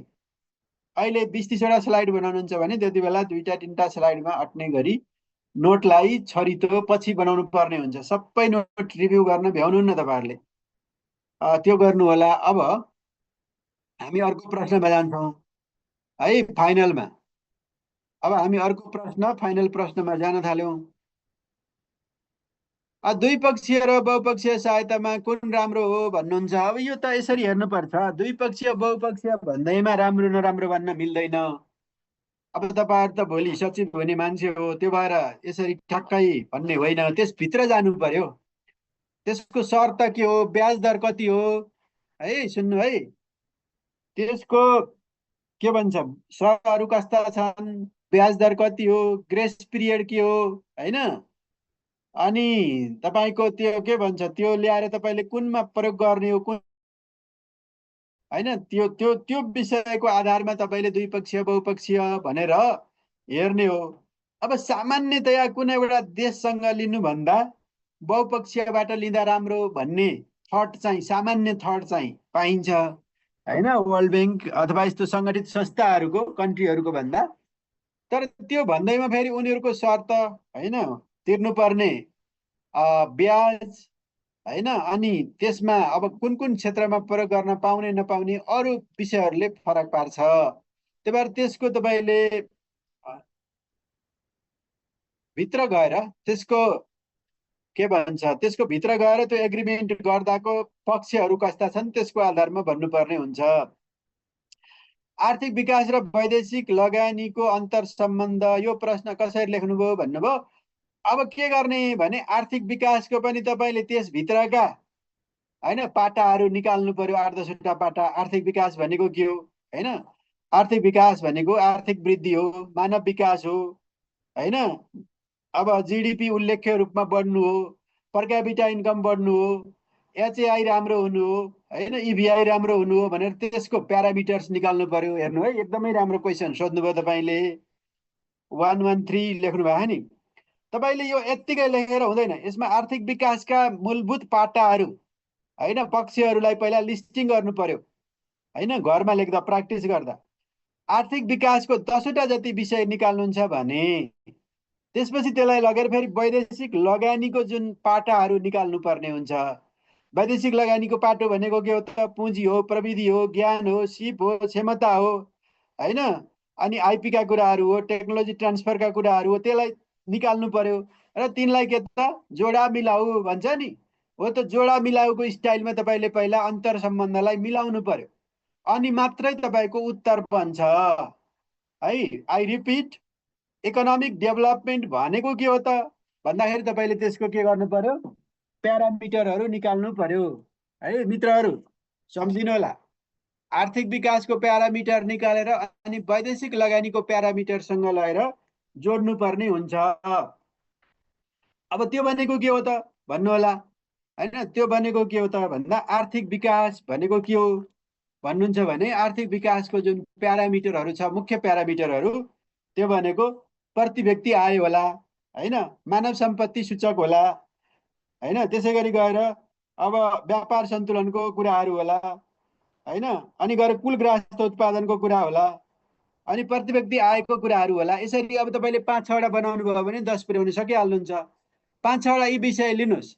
अनि वैदेशिक लगानीले आर्थिक वृद्धि कसरी सम्भव हुन्छ त? त्यो हो अन्तर सम्बन्ध भनेको। सम्बन्ध भनेको तपाईँ माथि माथि मिलाए हुन्छ। अन्तर सम्बन्ध भनेको के हो त भन्दा सूचकहरू, त्यसको आयामहरू, त्यसको पक्षहरू, त्यसको स्वरूप, त्यसको क्षेत्रलाई जोड्ने भनेको हो कि। 5वटा विषय, त्यसको सूचक, त्यसको आयाम, त्यसको पक्ष, त्यसको स्वरूप अथवा उपागमहरू छ भने उपागमहरूलाई जोड्ने हो। मैले के भने आर्थिक विकासको एउटा विषय के लिनुभयो? आर्थिक वृद्धि लिनुभयो। अब वैदेशिक लगानीले कसरी आर्थिक वृद्धि हुन्छ त भन्दा तपाईँले मानिलिउँ नेपालको हाइड्रोमा वैदेशिक लगानी ल्याउन सक्नुभयो भने त्यसले नेपालको आर्थिक वृद्धिमा त सघाउने भयो नि त। त्यसरी जोड्नु पर्यो। अब वैदेशिक अब आर्थिक विकासको एउटा इन्डिकेटर चाहिँ प्रति व्यक्ति आय हो होइन, मुख्य रूपमा प्रति व्यक्ति आय हो भने प्रति व्यक्ति आय वैदेशिक लगानीले कसरी बढ्छ त भन्दा कुनै एउटा प्लान्ट आएर होइन 8-10 हजारको सङ्ख्यामा रोजगारी दिन सक्यो, त्यो पनि अब उल्लेख्य तलब भत्ता हुने खालको रोजगारी दिन सक्यो भने त्यसले के हो नि भयो त भन्दा आर्थिक विकासलाई सहयोग पुर्यायो। केले? लगानीले। सामसुङ कोरियाले भियतनाममा गरेको लगानी एउटा प्लान्टमा नेपालको 20 वर्षको एफडिआई बराबर छ। हेर्नु त। अब त्यसले त्यहाँ हजारौँ मान्छेहरूलाई रोजगारी दिने बित्तिकै के भयो त पर क्यापिटा इन्कममा त्यसले सपोर्ट गर्यो। यसरी तपाईँले के गर्नु पर्यो? अन्तर सम्बन्ध के भित्रको सम्बन्ध, भित्रभित्र तिनीहरू कहाँ कहाँ मिल्छन् भनेको, भित्रभित्र गएर कहाँ कहाँ मिल्छन् भन्दा आर्थिक विकासको पनि भित्रका कुराहरू निकाल्नु पर्यो, वैदेशिक लगानीको पनि भित्रको कुराहरू। मैले 2टा इक्जाम्पल भने, एउटा आर्थिक वृद्धिको, अर्को के भने प्रति व्यक्ति आएको भने। त्यसै गरी मानव विकास सूचक पनि के हो त? तपाईँहरूले पढ्ने गरेको, उल्लेख्य रूपमा पढ्ने गरेको मानव विकास सूचक के हो त? आर्थिक विकासको सूचक हो। अब वैदेशिक लगानीले कसरी मानव विकास सूचक बढ्छ भन्दा वैदेशिक लगानीबाट तपाईँले शिक्षा स्वास्थ्यमा लगानी गर्न सक्नुभयो, राम्रो खालको युनिभर्सिटी बनाउनु भयो होइन, राम्रो खालको हस्पिटल बनाउनु भयो भने त्यसले मानव विकास सूचकलाई पनि सपोर्ट गर्छ। र अन्तत होइन अहिले हामीले 0.601 भनेका छौँ नि, त्यसलाई बढाउनलाई चाहिँ सजिलो बनाउँछ। मैले 3टा इक्जाम्पल भने तपाईँहरूलाई है, 3टा इक्जाम्पल भने त्यसबाट तपाईँले थप्दै जानुपर्ने हुन्छ। ओके, अब चाहिँ एकैछिन है मित्रहरू, तपाईँहरूको क्वेसन हेर्छु। अनि विदेशी लगानीले साना तथा मझौला स्वदेशी उद्योगलाई असर गर्छ भनिन्छ स्वदेशी उद्योगको संरक्षण हुँदैन भनिन्छ गलैँचा कृषि क्षेत्र आदिमा। अब यो त रिलेटिभ कुरा हो, हेर्नुहोस् होइन। अब रिलेटिभ कुरा हो यो। तपाईँले अब नेपालमा हार्वर्ड अक्सफोर्डको शाखा खोल्नुभयो भने टियु चल्दैन भनी जस्तो कुरा हो। अब त्यो अब यसमा अब ब्यालेन्समा ऱ्यासनल एप्रोच लिनु पर्यो। अब टियुलाई अहिले जस्तै गरेर चलाउने हो कि होइन, कम्पिटिटिभ बनाउने हो होइन, त्यो विषय चाहिँ अब विचार गर्नुपर्ने त्यो स्टेटको पोलिसीको कुरा भयो। र के गर्न सकिन्छ भने साना मजौलालाई पनि जोगाइराख्ने। अब जोगाउने भन्नाले अनावश्यक संरक्षण दिएर जोगाउनुको कुनै अर्थ छैन। कम्पिटिटिभ बनाएर जोगाउने हो होइन, प्रतिस्पर्धी बनाएर जोगाउने हो। अबको समयमा कसैलाई पनि तपाईँले अनावश्यक संरक्षण दिनुभयो भने तिनीहरू आफै हुर्किन सक्दैनन् होइन। त्यो मान्यताको अब संसारभर नै विकास भइसकेको छ। अब वैदेशिक लगानीले जुन जुन एरियामा नेगेटिभ असर गर्छ र हाम्रो इकोनोमीलाई नै अप्ठ्यारो पार्छ त्यसमा प्रोटेक्सनका उपायहरू व्यवस्थाहरू लागू गर्न सकिन्छ। त्यो जहाँनिर हाम्रो लगानी उल्लेख्य रूपमा कम छ होइन, त्यसमा ल्याउने र साना मजौलामा नल्याउने गरेर पनि गर्न सकिन्छ। रिलेटिभली के हो भने ठुलो खालको प्रोजेक्टहरू प्लान्ट आयो भने अब सानाले त त्योसँग कम्पिटिसन गर्न सक्दैन होइन, त्यो स्वाभाविक हो। तर त्यसो भन्दैमा त्यो संरक्षणले देशको कतिको हित गरेको छ, इकोनोमीलाई कतिको सघाएको छ, रोजगारी कस्तो खालको दिएको छ, त्यो सबै एनालिसिस गरेर भन्नुपर्ने हुन्छ। यसमा सोझै यस नोमा जान चाहिँ सकिँदैन। प्रत्यक्ष वैदेशिक लगानी वृद्धिको लागि राजनीति प्रशासनिक निकायको कस्तो भूमिका होला भन्नुभएको छ। अब यसमा तपाईँहरूले सम्झिने एउटा इक्जाम्पल भन्छु मैले। वाइ नेसन फेल भन्ने किताब छ एउटा होइन, त्यसको राइटरले अहिले इकोनोमिक्समा नोबेल पुरस्कार पाएको 24को। उनले के भन्छन् भन्दा तपाईँले यहाँ राजनीतिक र प्रशासनिक भन्नुभयो, तर उनले के भन्छन् राजनीतिक र आर्थिक जुन इन्स्टिट्युसनहरू हुन्छ देशको, त्यो विकास समृद्धि सबैलाई अगाडि बढाउने निर्धारण गर्ने भनेको तिनै इन्स्टिट्युसनहरू हुन्। ती इन्स्टिट्युसनहरू प्रभावकारी भएनन् भने त्यो विकास प्रक्रिया अगाडि बढ्न सक्दैन भनेर उनले त्यहाँ त्यो किताबमा मेक्सिको र अमेरिकाको होइन, उत्तर कोरिया र दक्षिण कोरियाको यस्तो यस्तो देशहरूको इक्जाम्पल लेखेका छन्। भनेको कुनै पनि देशको विकासको सफलताको होइन सर्भिस डेलिभरीको पहिलो युनिट भनेको के त त्यो देशको इन्स्टिट्युसनहरू हो। हाम्रो सन्दर्भमा मन्त्रालय विभागहरू हो। तिनीहरू इफेक्टिभ भएनन्, तिनीहरू प्रभावकारी भएनन्, प्रतिस्पर्धी भएनन्, दक्ष भएनन्, पारदर्शी भएनन् भने अरू इफोर्टहरूको कुनै काम छैन भन्ने उनको विषयलाई लिएर तपाईँले हिमालजीले लेख्न सक्नुहुन्छ।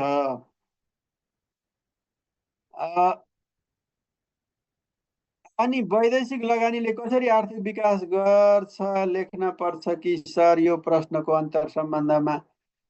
त्यही त अन्तर सम्बन्ध भने त दुइटै लेख्नु पर्यो नि, एउटा मात्र लेखेर भएन। वैदेशिक लगानी र आर्थिक विकास पनि देखाइदिनु पर्यो र आर्थिक विकास र वैदेशिक लगानी पनि देखाउनु पर्यो होइन। वैदेशिक लगानीको कम्पोनेन्टहरूलाई लिएर तपाईँले सोधेको क्वेसन कहाँ गएर 113 पख्नु त, म तपाईँको क्वेसन त भने अघि 113 आर्थिक विकास र वैदेशिक लगानी भनेर तपाईँले पहिला आर्थिक विकास राख्नुभयो नि त माथि। प्रश्नमा अगाडि के छ त्यसको पनि अर्थ हुन्छ। तपाईँले आर्थिक विकास र वैदेशिक लगानीको अन्तर सम्बन्ध भन्नु र वैदेशिक लगानी र त्यो आर्थिक विकासको अन्तर सम्बन्ध भन्नु भन्ने प्रश्नमा तपाईँले प्रश्नमा जे पहिला दिएको छ त्यही अनुसार डिल गर्दै जानुपर्ने हुन्छ। बिच बिचमा जोड्नु ठिकै छ, तर माथि तपाईँहरूले एउटा लेख्नुभयो तल अर्को लेख्नुभयो, मलाई कन्फ्युज बनाउनु भयो होइन त। माथि तपाईँले वैदेशिक लगानी भनेर तल लेख्नु भएको छ, माथि पनि कि त वैदेशिक लगानी सुरुमा लेख्नु होइन। तपाईँले सुरुको प्रश्नलाई सच्याउनु त्यसो भने ठिक छ। वैदेशिक लगानीले आर्थिक विकासमा कसरी सघाउँछ, अन्तर सम्बन्ध के हुन्छ भनेर माथिको मिलाउनु।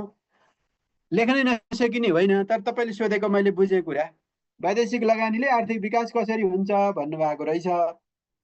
यदि त्यो हो भने पहिला वैदेशिक लगानीका कुराहरूलाई निकाल्नुहोस्। पहिलो के हो त भन्दा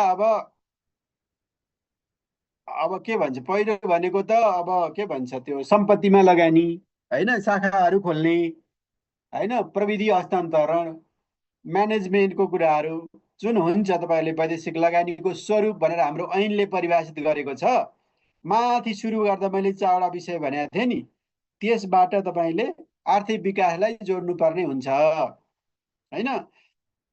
अब यसमा तपाईँले जस्तै विश्वव्यापीकरण र स्थानीयकरणको सम्बन्ध भन्नुभयो भने, अब पहिला विश्वव्यापीकरण छ भने विश्वव्यापीकरण हुँदै स्थानीयकरणलाई जोड्नु पर्यो। अब पहिला स्थानीयकरण भनेको छ भने स्थानीयकरणका कम्पोनेन्ट ल्याएर ग्लोबलाइजेसनलाई जोड्दै जानु पर्यो, त्यो फर्मेटमा जानुपर्ने हुन्छ।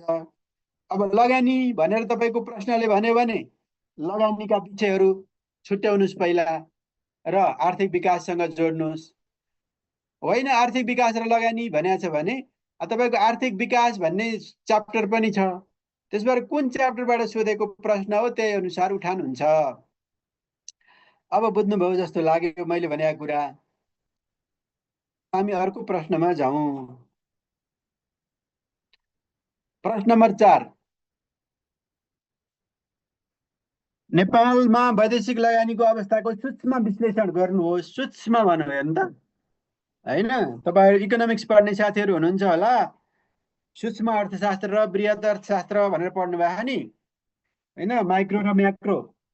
या माइक्रो सोध्यो, माइक्रो विश्लेषण गर्दा आवश्यक उदाहरण, लगानी प्रभावित हुने अन्तर सम्बन्धित विषयहरू र नीतिगत संस्थागत विषयको चर्चा गर्नुहोस् भनेर यसरी यसले सूक्ष्म विश्लेषण हुँदै अगाडि बढ्नुहोस् भन्नु। अब यस्तो प्रश्नमा धेरैको लेखाइ फरक पर्छ। यस्तो प्रश्न आउँदाखेरि लेखाइ चाहिँ पढाइ एकदमै पुगेको पनि फरक किन पर्छ भन्दा यसमा अन्डरस्ट्यान्डिङ फरक फरक हुन्छ। अब लेखौँ यसको उत्तर। नेपालमा वैदेशिक लगानीको सूक्ष्म विश्लेषण भनेर हामीले सुरु गर्यौँ। नेपालमा वैदेशिक लगानी परिचालन मुख्य चुनौतीको रूपमा रहेको छ। नेपाल जस्ता देशले जिडिपीको करिब 15% वैदेशिक लगानी परिचालन गर्दा नेपाल भने कुल गृहस्थ उत्पादनको 0.3% सीमित छ। नेपालको प्राकृतिक अवस्थिति, युवा जनशक्ति, उदार नीतिहरू, सबल वित्तीय क्षेत्र जस्ता विषयले वैदेशिक लगानीलाई आकर्षित गर्न सकेनन्। अलिकति भित्र गएर लेख्नु पर्यो यसमा, सूक्ष्म भन्ने हुनाले। वैदेशिक लगानीले उत्पादन, रोजगारी र निर्यात, वैदेशिक लगानी नै उत्पादन, रोजगारी र निर्यातको आधार हो। तर स्थिति यतिसम्म जटिल छ कि कुनै एक बहुराष्ट्रिय कम्पनीले नेपाल जस्तै देशको एक कम्पनीमा गरेको लगानी नेपालको 20 वर्षको वैदेशिक लगानी बराबर छ। पर मैले यहाँ त्यसको सूक्ष्म विश्लेषण भने भएर त्यो सेन्टेन्स राखेँ। मुख्य रूपमा तुलनात्मक र प्रतिस्पर्धी लाभ, यातायात र विकासको, यातायात र प्रविधिको विकास, विश्वव्यापीकरण र उदारीकरणको अवस्थाले वैदेशिक लगानीको विस्तार भइरहेको छ। तर उक्त विस्तारको फाइदा नेपालले लिन सकेन। नेपालले न त प्रत्यक्ष वैदेशिक लगानी न त पोर्टफोलियो लगानीलाई नै आकर्षित गर्न सक्यो। स्मरणीय छ, प्रत्यक्ष वैदेशिक लगानी पुँजी, प्रविधि र व्यवस्थापन क्षमतामा लगाएको लगानी हो भने बन्ड स्टकमा गरेको लगानी चाहिँ पोर्टफोलियो लगानी हो भनेर यसरी अलिकति अब यो लेख्नुपर्ने त होइन यो पछिको। पनि तपाईँले क्लियर गर्न चाहनुहुन्छ भने यो पछिको पार्टलाई यसरी थप्न जोड्न सक्नुहुन्छ। पछिको पार्टलाई मैले थोरै जोडेको मात्रै छु यहाँनिर। अब त्यसपछि वैदेशिक लगानीलाई प्रभाव पार्ने पक्षहरूको र उदाहरण भनेको हुनाले हामी त्यता जान्छौँ। नेपालमा किन वैदेशिक लगानी आउँछ वा आउँदैन भनी विश्लेषण गर्दा हाम्रो देशको सुरक्षाको अवस्था, पूर्वाधारको अवस्था, श्रमिकको स्तर, प्राकृतिक स्रोत र साधनको अवस्था, बजारको उपलब्धता, फाइदाको अवस्था, भूगोलको अवस्था, राजनीतिक स्थायित्व जस्ता विषय मुख्य रूपमा आउँछन् भने यसलाई तपाईँले अघि माथि बाधा भनेर सोध्नु भएको थियो नि, त्यो बाधामा पनि लेख्न सकिन्छ। तर नेपालको श्रम शक्तिको उत्पादकत्व, राजनैतिक अस्थिरता, विश्व प्रतिस्पर्धाको सूचक, लजिस्टिक पर्फर्मेन्स सूचक, प्रविधिको प्रयोगको अवस्था र नीतिगत अन्यले विदेशी लगानीकर्ता, चाहे त्यो व्यक्ति होस् वा समूह, कम्पनी, संस्था होस् वा सरकार नै किन नहोस्, नेपालभन्दा सुरक्षित, सहज र सबल वातावरण भएका मुलुक खोज्ने गर्दछन्। हेर्नु त, मैले माथिबाट हाम्रो इन्डेक्सिङ इन्डिकेटरहरूको अवस्था के छ भने, अनि लगानी त व्यक्तिले नि गर्छ, समूहले गर्छ, कम्पनीले गर्छ, संस्थाले गर्छ, सरकारले गर्छ होइन। 5वटा लेभलको कुरा गरियो, 5 लेभल होइन। व्यक्ति, इन्डिभिजुअल, समूह, ग्रुप, कम्पनी, संस्था, सरकार। उनीहरू के गर्छ भन्दा सुरक्षित, सहज र सबल वातावरण भएको मुलुक नै खोज्छ। भनिन्छ आफूले काम गरिरहेको क्षेत्रमा आउने वैदेशिक सहयोगलाई स्वागत गर्ने सन्दर्भमा निजी क्षेत्रका समेत केही सवालहरू छन्। है निजी क्षेत्रको कुरा पनि यहाँ अलिकति लेख्न पर्ने भयो। आफूले काम गरिरहेको क्षेत्रमा आउने वैदेशिक सहयोगलाई स्वागत गर्ने सन्दर्भमा निजी क्षेत्रका समेत केही सवालहरू छन् भनियो। यसलाई नेगेटिभ त्यति लेखिएन, तर यसबाट विषय चाहिँ बुझाउने प्रयास गरियो। नीतिगत र संस्थागत विषयको उदाहरण भने हुनाले अलिकति नीतिगत र संस्थागत लेख्नु पर्ने भयो। नेपालमा वैदेशिक लगानीको व्यवस्थित प्रयास 6औं योजनादेखि सुरु गरियो। नेपालमा व्यवस्थापनमा संलग्नता, संयुक्त लगानी, प्रविधि हस्तान्तरण जस्ता मोडालिटी अपनाइ वैदेशिक लगानीलाई आकर्षित गर्न र परिचालन गर्न संविधानमा पनि व्यवस्था गरिएको छ। आवधिक योजनाले पनि प्राथमिकता दिएका छन्। विशेष आर्थिक क्षेत्र, औद्योगिक व्यवसाय ऐन, विदेशी लगानी तथा प्रविधि हस्तान्तरण ऐन जस्ता ऐनहरू हामीसँग छन्। होइन, नीतिगत भनेको हुनाले त्यो विषय लेख्यौँ। विदेशी लगानी नीति 2071 र औद्योगिक नीति 2067 का साथै संस्थागत व्यवस्थाको रूपमा अर्थ मन्त्रालय, नेपाल राष्ट्र ब्याङ्क, लगानी बोर्ड, उद्योग वाणिज्य आपूर्ति मन्त्रालय, उद्योग विभाग, एकल बिन्दु सेवा केन्द्र लगायतका व्यवस्थाहरू गरिएको छ।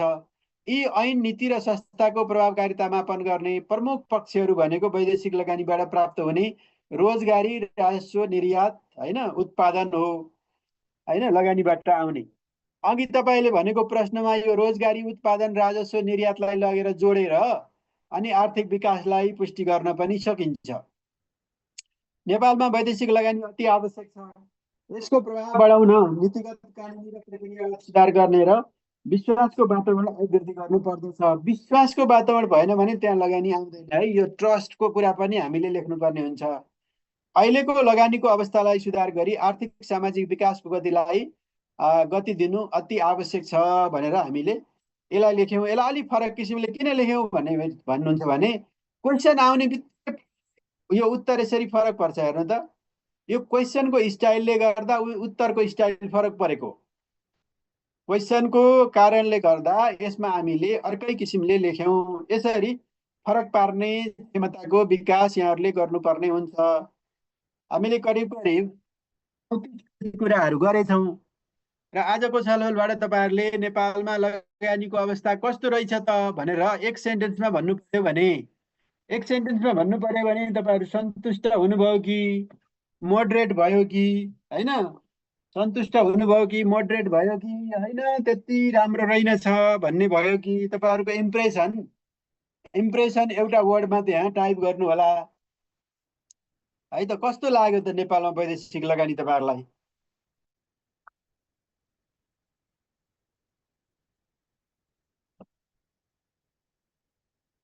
निकै कमजोर। राम्रो भन्नुभयो एकजनाले, अरूकोले निकै कमजोर भन्नुभयो। तपाईँहरूकै कुरो मिलेन, दुईजनाकै कुरो मिलेन। अब मिल्नै पर्छ भन्ने त होइन, तर मिलेन।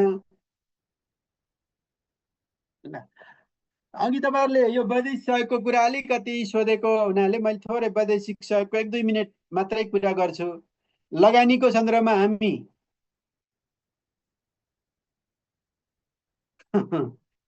लगानीको बारेमा तपाईँहरूले यसबाट टिपटाप गरेर बनाउनु होला। बिबी माइनसले अझ उत्साहित गर्छ जस्तो लाग्छ भन्नुहुन्छ। ठिक छ, त्यो बिबी माइनस त ठिक छ। बिबी माइनस कति बुझ्नु भएको छ त्यो नोट बनाएर पढ्नु होला त्यसलाई पनि। त्यो ठिक छ, त्यो राम्रो कुरा गर्नुभयो। बिबी माइनस भनेको एउटा आधार हो। त्योभन्दा पनि महत्त्वपूर्ण भनेको हाम्रा प्रवृत्तिहरू, हाम्रा नियतहरू, होइन, अझ महत्त्वपूर्ण हुन्छन्। अहिले त्यतातिर नजाउँ। अहिले तपाईँहरूले सोधेको बिबी माइनसको चाहिँ नोट चाहिँ बनाएर अलिकति छरितो तयारी गर्नु होला। तपाईँहरूले यसलाई जोड्न सक्नुहुन्छ लगानीमा। यहाँहरूले वैदेशिक लगानी र वैदेशिक सहयोगको बारेमा प्रश्नहरू राख्नु भएको थियो। मैले थोरै विषय भन्न लागेँ 1-2 मिनटमा।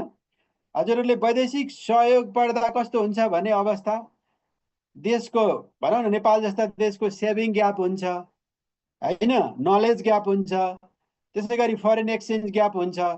त्यस्तोमा हामीले ऋण अथवा के गर्छौँ त, यो ऋण अथवा अनुदान लिन्छौँ, त्यता जान्छ। अथवा वैदेशिक सहयोग प्राप्त गर्दा हामीले पहिचान, सम्भाव्यता अध्ययन, मूल्याङ्कन, वार्ता, स्वीकृति, सम्झौता, कार्यान्वयन, अनुगमन जस्ता कुरा त्यो साइकलमा जान्छौँ। तर लगानीको साइकल अर्कै हुन्छ। लगानीको साइकल टोटल फरक पर्छ, वैदेशिक सहयोगको साइकल फरक पर्छ। त्यस हुनाले हामीले अलिकति फरक किसिमले हेर्नुपर्छ होला। अनि वैदेशिक सहयोग आउँदाखेरि यो आयोजनागत, कार्यक्रमगत, क्षेत्रगत, होइन, प्राविधिक, खाद्यान्न, यस्तो खालको सहयोगहरू बढी आउँछ है मित्रहरू। तर के हुन्छ भने लगानीको सन्दर्भमा अघि हामीले भन्यौँ नि, डाइरेक्ट अथवा पोर्टफोलियो भनेर त्यो फरक खालले आउँछ। अब सिद्धान्तै फरक हुन्छ यसको। अब के हुन्छ भने वैदेशिक सहायतामा सप्लिमेन्टल थ्योरी र डिस्प्लेसमेन्ट थ्योरी भन्ने छ। सप्लिमेन्टल थ्योरी भन्नेले सकारात्मक रूपमा लिन्छ वैदेशिक सहयोगलाई, होइन, यसले ग्यापहरू पुरा गर्छ, राम्रो हो भन्छ भने डिस्प्लेसमेन्ट थ्योरी भन्नेले के भन्छ भने यसले परनिर्भरता बढाउँछ, यो अरूको सहयोगमा बाँच्ने बानीको विकास हुन्छ, विकृतिहरू ल्याउँछ, होइन, लोकल इन्स्टिट्युसनलाई खत्तम पार्छ। अघि जुन हामीले साना घरेलुहरूलाई अप्ठ्यारो पर्छ कि भनियो नि, त्यो भनेको डिस्प्लेसमेन्ट थ्योरी हो त्यो है, त्यसबाट फरक पर्छ। र अहिले अब धेरै विषयहरू यसमा फरक पर्छ। हामी वैदेशिक सहयोगको सन्दर्भमा छुट्टै छलफल गर्छौँ। त्यसको परिचालन अर्कै हुन्छ फेरि। यसको परिचालन अघि हामीले जसरी भन्यौँ त्यसको परिचालन पनि छुट्टै हुन्छ।